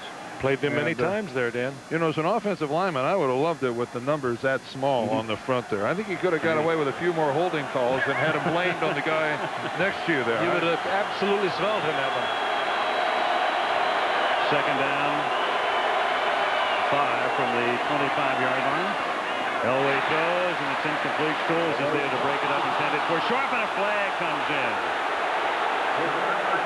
Sharp insistent that the flag be thrown. Pass interference, number 24, defense.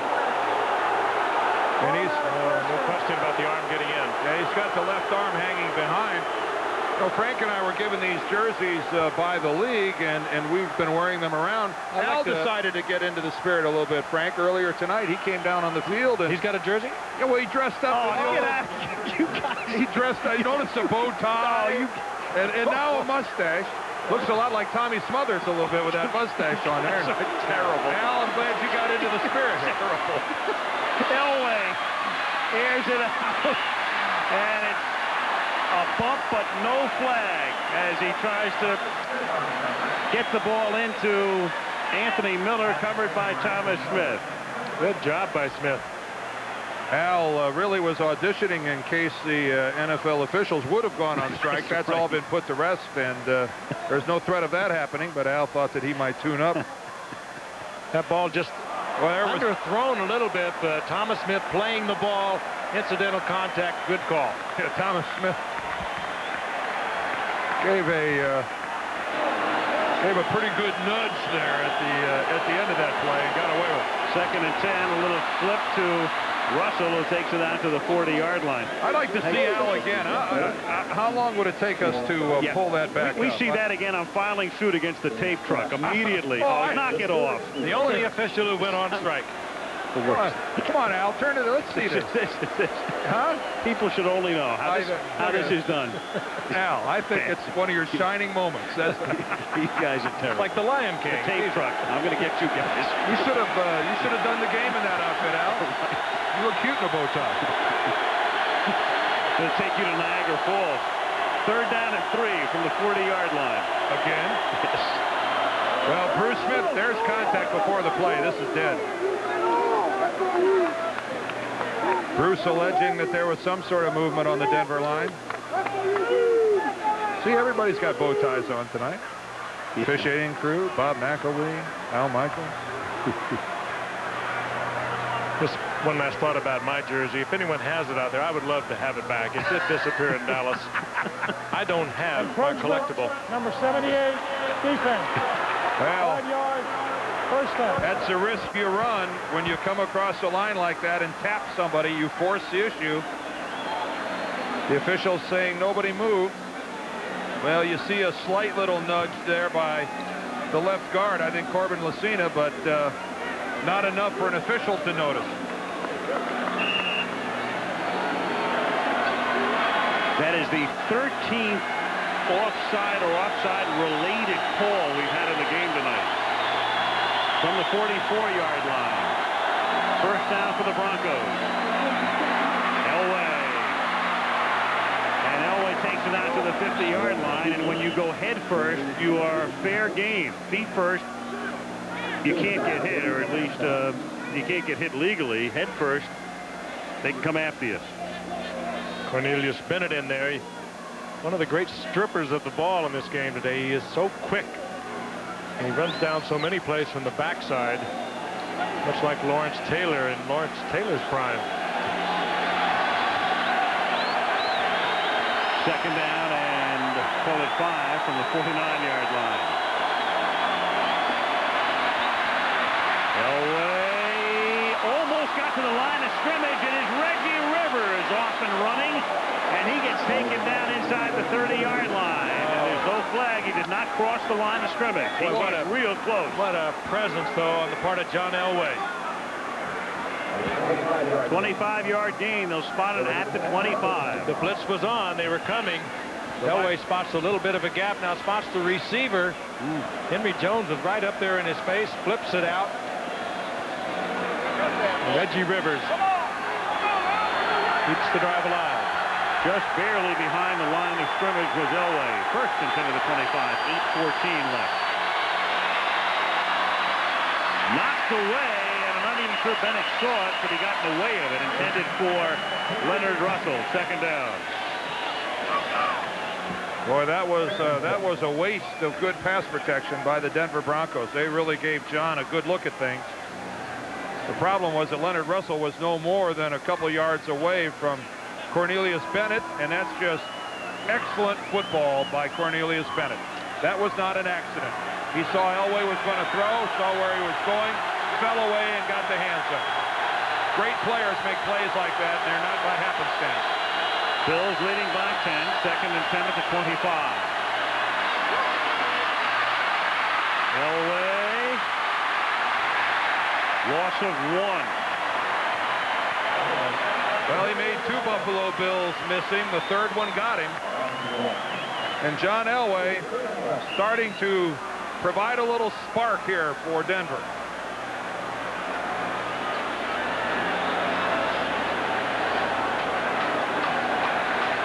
Loss of 1, third and 11. I think there's some fatigue on the front line of the Buffalo Bills. It's about the time of the game where it starts showing up after chasing Elway. Third and 11 at the 26. And it's underthrown. Fourth down intended for Milburn after Cornelius Bennett, by the way, will get credit for a sack on the prior play where Elway was stopped for a loss of 1. Field goal unit comes out. Keep in mind that play before this one, had Elway not scrambled, not gotten back to the line of scrimmage, had he been sacked as most quarterbacks would have been, this would have been a much more difficult shot for the field goal. Now it's a 44-yard attempt. Campbell will put it down. Jason Elam will kick it. Officially, it'll be 43 yards. Line of scrimmage where the spot is the 33. The kick is good. Started out a little right, then hooked right down Broadway. And once again, the Broncos pull to within 7. 7 minutes, 21 seconds left in regulation. There are good reasons why Ford Taurus is America's best-selling car. The 220 horsepower, no compromise performance of Taurus SHO. The combination of outstanding design and extra room in Taurus wagon. And the latest addition to the Taurus family, the sporty new Taurus SE. Now there are even more reasons for you to make America's best-selling car your car. 2.9% financing, up to $750 cash back, or special lease terms. Now on Ford Taurus. In the 80s, a lot of companies invested their pension funds in questionable real estate. Unfortunately, that's life. In the 80s, we invested most of our pension funds in investment-grade bonds. That's New York Life. New York Life, the company you keep. The government taught him to kill. Now he's using his skills to help one woman seek revenge. Sylvester Stallone, Sharon Stone. The Specialist, rated R. Starts Friday, October 7th at a theater near you. What do you get when you cross a high-quality conventional motor oil with an advanced formula synthetic? A revolutionary oil that protects better than regular oils, yet costs 40% less than full synthetics. Durablend from Valvoline. People who know use Valvoline. What sort of humanitarian takes money to rescue injured children, then leaves them with almost nothing? Turning Point investigates Wednesday. Is Bruce. John Elway and the Broncos down by 7. The Broncos are off next week. They have a bye, then go to Seattle the following week. The Bills go to Chicago against the resurrected Bears, coming off their win last night over the Jets. Jason Elam kicking off. At the 6-yard line, Bucky Brooks brings it back out to the 23-yard line, and that's where the Bills will take over. Speaking of the Jets, good news, Boomer feels that he might be back, maybe even next week. They're not out for any prolonged period of time.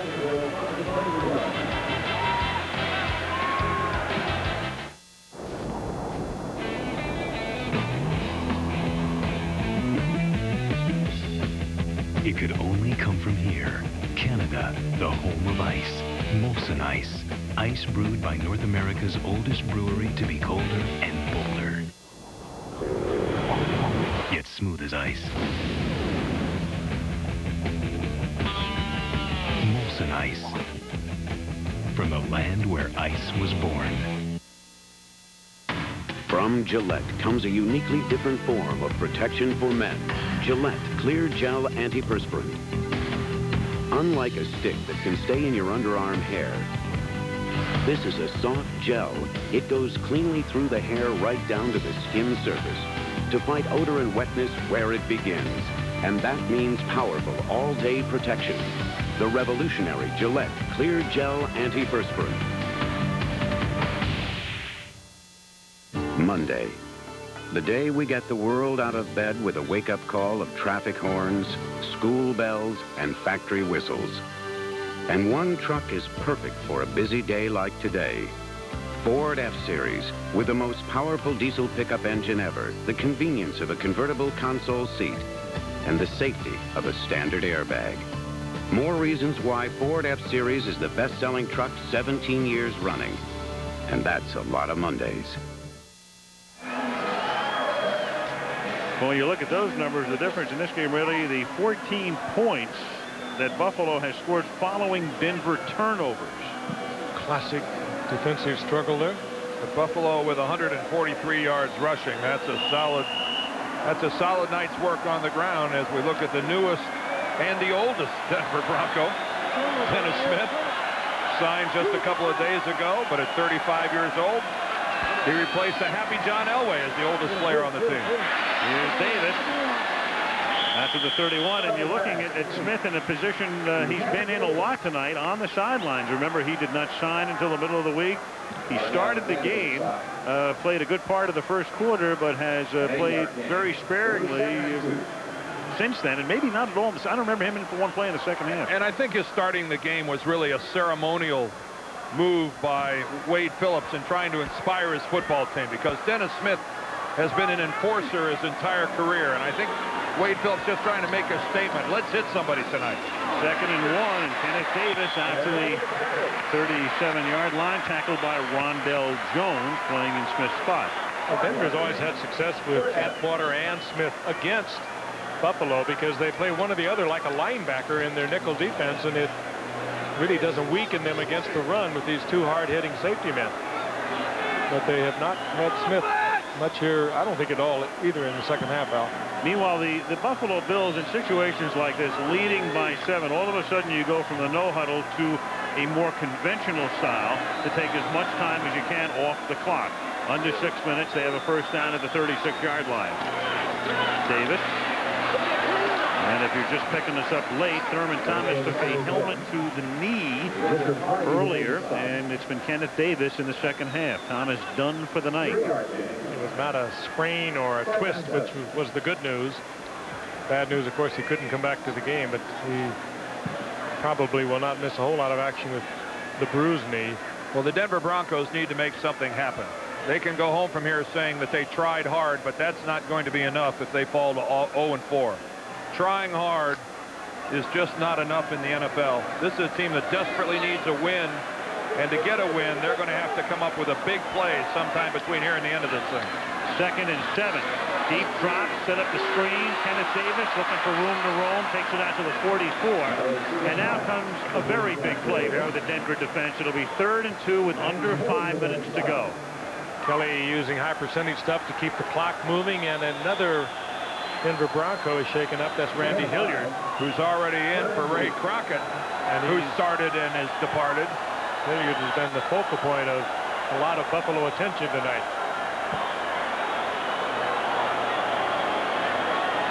And in comes another Buffalo Bill. It's Randy Fuller checks in to take his place in the secondary, and this is Charlie Waters, who serves as defensive coordinator and secondary coach, is having to run a lot of folks into this game tonight. Randy Fuller is a rookie out of Tennessee State, 4th-round draft pick.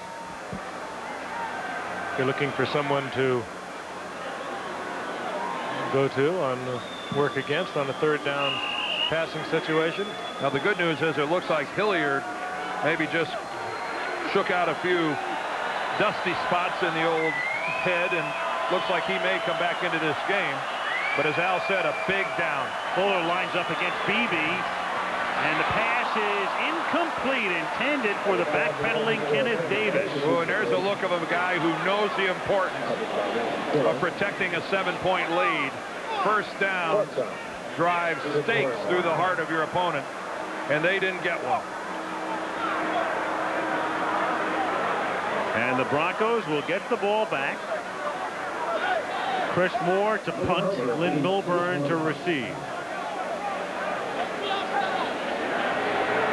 One thing about Milburn, he's already shown us tonight, exciting things happen when he's in the vicinity of the football. High kick, and not particularly long. Milburn picks it up on a bounce. Milburn! Oh, struck it.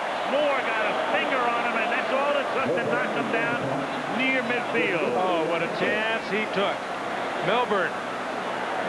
Chris Moore saved the touchdown. He got the kudos from when he went to the sideline. He was so fortunate he didn't bobble that ball. Well, what a bounce. The ball actually hits about 7 or 8 yards to his right. Might have hit Ronnie Bradford. Take a look, he's number 23. You're right, it did look like it hit Bradford when he was on the ground. It did. Whether it did or not, I think Milburn thought it did. So give him a check for a good play. Milburn is gone. Oh. Moore sweeps his ankle and gets him down, or it is a touchdown for the Denver Broncos. All right, let's take a look at this again. Look at the bottom of the screen. On the ground, lying prone, is Bradford. And that ball hits him. That ball hits his leg and bounces right over to Glenn Milburn. Denver at its own 47. Down by 7. Russell. Stop. Back of the line of scrimmage. Loss of 1, maybe 2. Lotus gets credit for the tackle. The problem with that play right there is that the ball ends up in the arms of Leonard Russell so fast that the Buffalo defensive linemen haven't even left the line of scrimmage. They didn't know it was a draw. Isn't the key to that play, Frank, that you wait till the linemen go past and then you get them the ball? They're just playing the run. Second and 11. 3:48 to go, fourth quarter.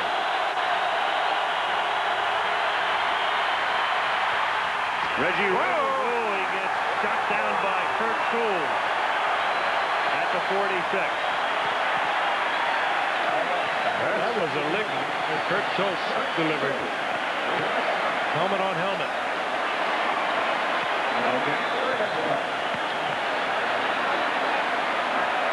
Reggie Rivers just turned around and took it right in the chops. Rivers, I think, did a fine job holding on to the football. He did. You'll see the ball come loose on a lot of hits like that. Third down, 10. Shannon Sharp lines up in the backfield. There's all kinds of movement on the left side. Well, Zimmerman was moving again. Zimmerman moved, but Bruce Smith moved first, and the question is, did Smith come into the neutral zone? If Bruce Smith didn't come into the neutral zone, it's no foul. Neutral zone infraction, 78 defense. 5 yards, third down. Bruce Smith can move like that and try to draw the guy off sides only if he doesn't cross the ball. Take a look at the top. Bruce Smith is across the line. Now he's trying to get back. But the ruling was that his shoulder pads are still in the neutral zone. So that's against the Buffalo Bills. Third and 5. Just inside the 49. 27-20 Buffalo. Elway buys time. Trying to find somebody open. Throws into traffic. It's knocked down to the 25-yard line. Matt Darby got there. Shannon Sharp, the intended receiver. Great job by the Bills secondary. And Darby's still down. That was a great effort on the part of Sharp. Jones is still down, keep that thing from being picked off. And Jones is down and Darby's down. You will see so often that when defensive players get hurt, it's because of the collision with another defensive player, not the collision between an offensive player and a defensive player. Sharp in the middle, Darby on the left, Jones sliding on the ground. Really wasn't that violent a collision between Jones and Darby, but as you can see, they're both... Well, they're in really awkward positions at the time the contact is made. Very vulnerable. I thought that ball would have been caught by Sharp if it wasn't for Matt Darby's intervention at the last minute. Good play by Darby.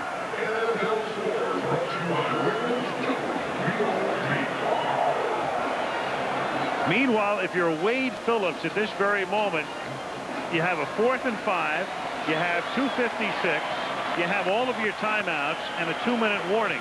Do you want to go for it here, or do you want to punt and take your chances and take your timeouts defensively? Well, if this was a Rocky movie, Henry Jones retained his title because he was the first one up. Well, Elway's already come back onto the field, so it would appear that they're going to go on 4th down. A lot of time. I don't know about this. Yeah, it's a long way to go. You got a good punter that can drop it for you somewhere around the 10-yard line. You get good coverage. It's one of those real fascinating calls. It sure is. It sure is. This is one of those that you also have a defense that's been giving up an average of 385 yards a game. If you're in a mood to second guess, you'll be able to have fun with this. And maybe one of the reasons he's going for it is that the 2 safeties are both out on this play. It's 4th and 5. 3-man rush. Elway steps up, throws, has the open man to the 25 at Shannon Sharp. And he goes right there between the safeties to convert. Good call and good reasoning, Al. You're right. They could have had that first down 2 different ways, I think. I think John Elway could have taken off upfield with the ball. He has great presence. He knows he could have got the first down, and by getting it to Sharp, he gets big yardage. Well, Wade Phillips gambles and comes up big. It's a first down at the 24. Clock running, 2:15. Broncos have an eternity. All of their timeouts and the 2-minute warning. Elway guns one. It's caught inside the 20-yard line by Anthony Miller. He takes it to the 19-yard line. It'll be 2nd down and 5, and we have come to the 2-minute warning at Orchard Park. The Buffalo Bills holding on, leading the Broncos 27-20. He was perhaps the greatest running back the game has ever known. And on the day he set the NFL's all-time rushing record, his uniform was sent to the Hall of Fame. His own arrival was only a matter of time.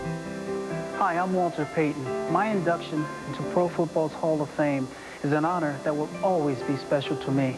But that honor was made even more special because my son Jared presented me for enshrinement, something that no other son has done for his father. Your friends and your fans, I say congratulations too.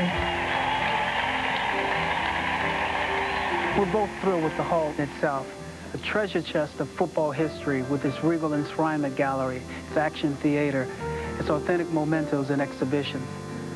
From 100 years of pro football, the hall does more than celebrate the game I love. It lets the future touch the past. The Hall of Fame, where legends never die and the season never ends. This message furnished by the National Football League. Yards by half. Denver dominating here in the second half. And they have 6 more yards than do the Buffalo Bills to this point, but the Bills have 7 more points. Can you say it's as easy as Buffalo being minus Thurman Thomas? Less than 100 yards here in the second half. Controlling the ball. That's certainly how Buffalo runs out the clock. Since 75 game-winning drives in the last 2 minutes of the 4th quarter overtime. Marino 19, Elway 17. 2nd down and 4. Broncos have all of their timeouts. The ball's at the 18. We asked Wade Phillips last night, what do you do in a situation like this? You come down to the end of the game. Do you go for 1 to tie, 2 to win? He said, I'm inclined to kick and go to overtime. But it depends on the time remaining. He hedged it enough, so I'm not exactly sure what he'll do. Milburn takes it to the 16, 3rd down. I'm sure Wade's not sure what he would do if he gets a touchdown on this drive. Consider the personnel that's in there, the people that have been injured in this game, the fatigue of the players. It all comes into play. Well, they need to get a touchdown first. And then it'll be real interesting if that happens. 3rd down, long 2 from the 17. Elway throws. Milburn has it. Steps out of bounds after he picks up the 1st down. Mickey Washington with the coverage. 1st down with 1:27 remaining. First and 10 from the 12. Well, as Dan said before, in this league, you don't walk away with too many moral victories. No. You got to give Denver a lot of credit for not laying down and just dying when it got to be 24-7. I couldn't agree with you more. At the 12-yard line, Milburn to the 6-yard line. But a victory is a lot nicer than a moral victory. And Wade Phillips, if they get in the end zone, is going to have a strong temptation to go for 2. Being 2 yards away from winning a ball game on the road, if you lose the coin toss, you may not see the ball again. It might be your best opportunity for a win. 2nd and 3 for the first, 6 for the touchdown. Under a minute to play. Elway dancing. Elway throwing. Almost intercepted. Henry Jones had it and dropped it. I think the intended receiver was Milburn. Went right into his hands. Henry Jones couldn't handle it. That is the 3rd time tonight that John Elway has drilled a Buffalo Bill with the football. First of all, no pass rush whatsoever. Henry Jones right there. Henry Jones joins Cornelius Bennett and Matt Darby. Look at Milburn. Meanwhile, look at how open Milburn is here in the left hand. Oh, my goodness. Look at the upper left of your screen. Glenn Milburn, a blown coverage in the Bills secondary, and John can't find him. Ooh. He almost blended into the crowd. He almost did. He's so open. Well, you know, you can't believe it. The white the white pants, the white jersey, and the white border just going washed out. around the edge of the end zone. It did wash out, Frank. There's absolutely no pressure on Elway whatsoever. He must have 5, 6, 7 seconds. Well, this this game has ended up with an exciting conclusion. Not that it's over yet. The chance of overtime very real.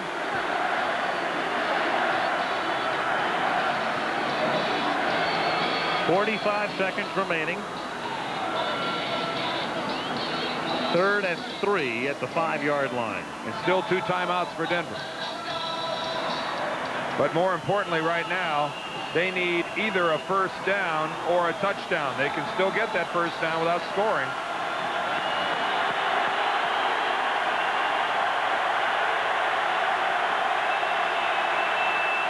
Come up in the gun.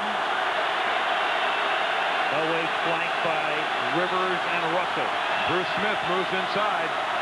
And they give it to Russell. He puts his head down and takes it to the 4. Oh, it's 4th down and about 1.5 yards. All the way to Russell.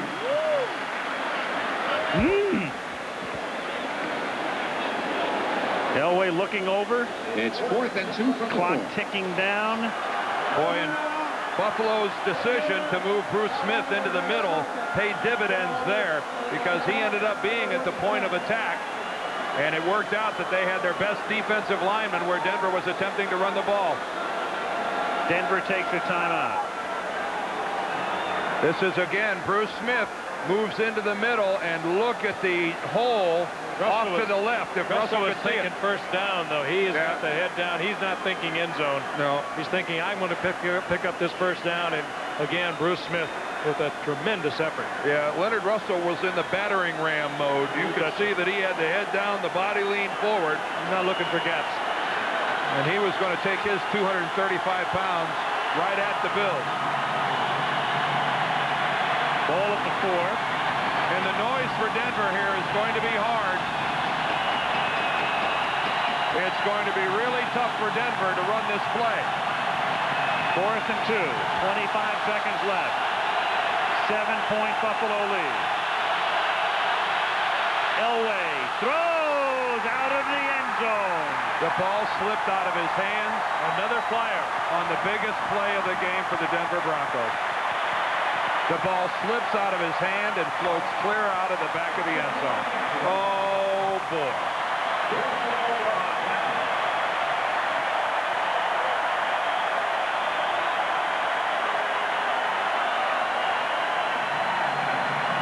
Oh, boy. So many great moments this man has given us. This one, just a flyer, a wet ball, it takes off. He's trying to throw it into the end zone. He's got Cedric Tillman standing there. You see him right there. Bennett if that would have made it impossible.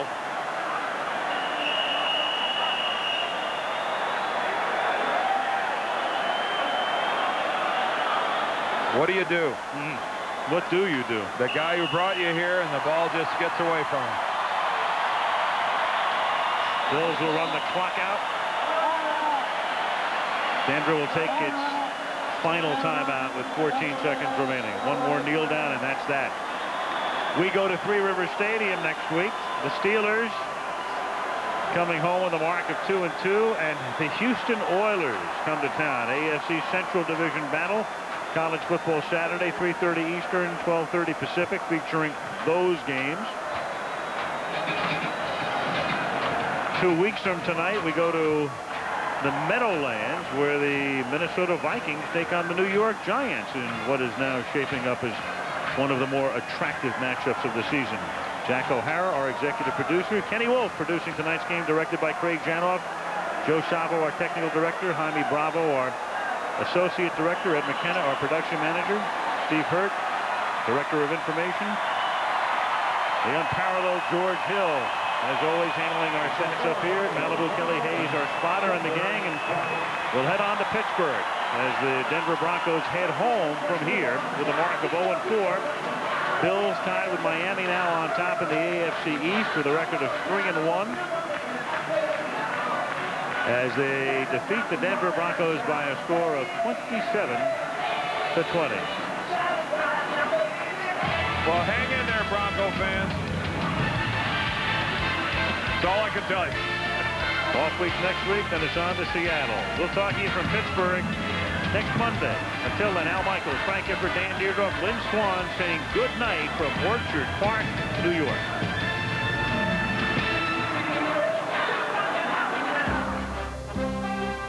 ABC's NFL Monday Night Football has been brought to you by the totally new Ford Contour, a world car for the 21st century. Lay's potato chips, bet you can't eat just one. Sierra, it's not just antifreeze, it's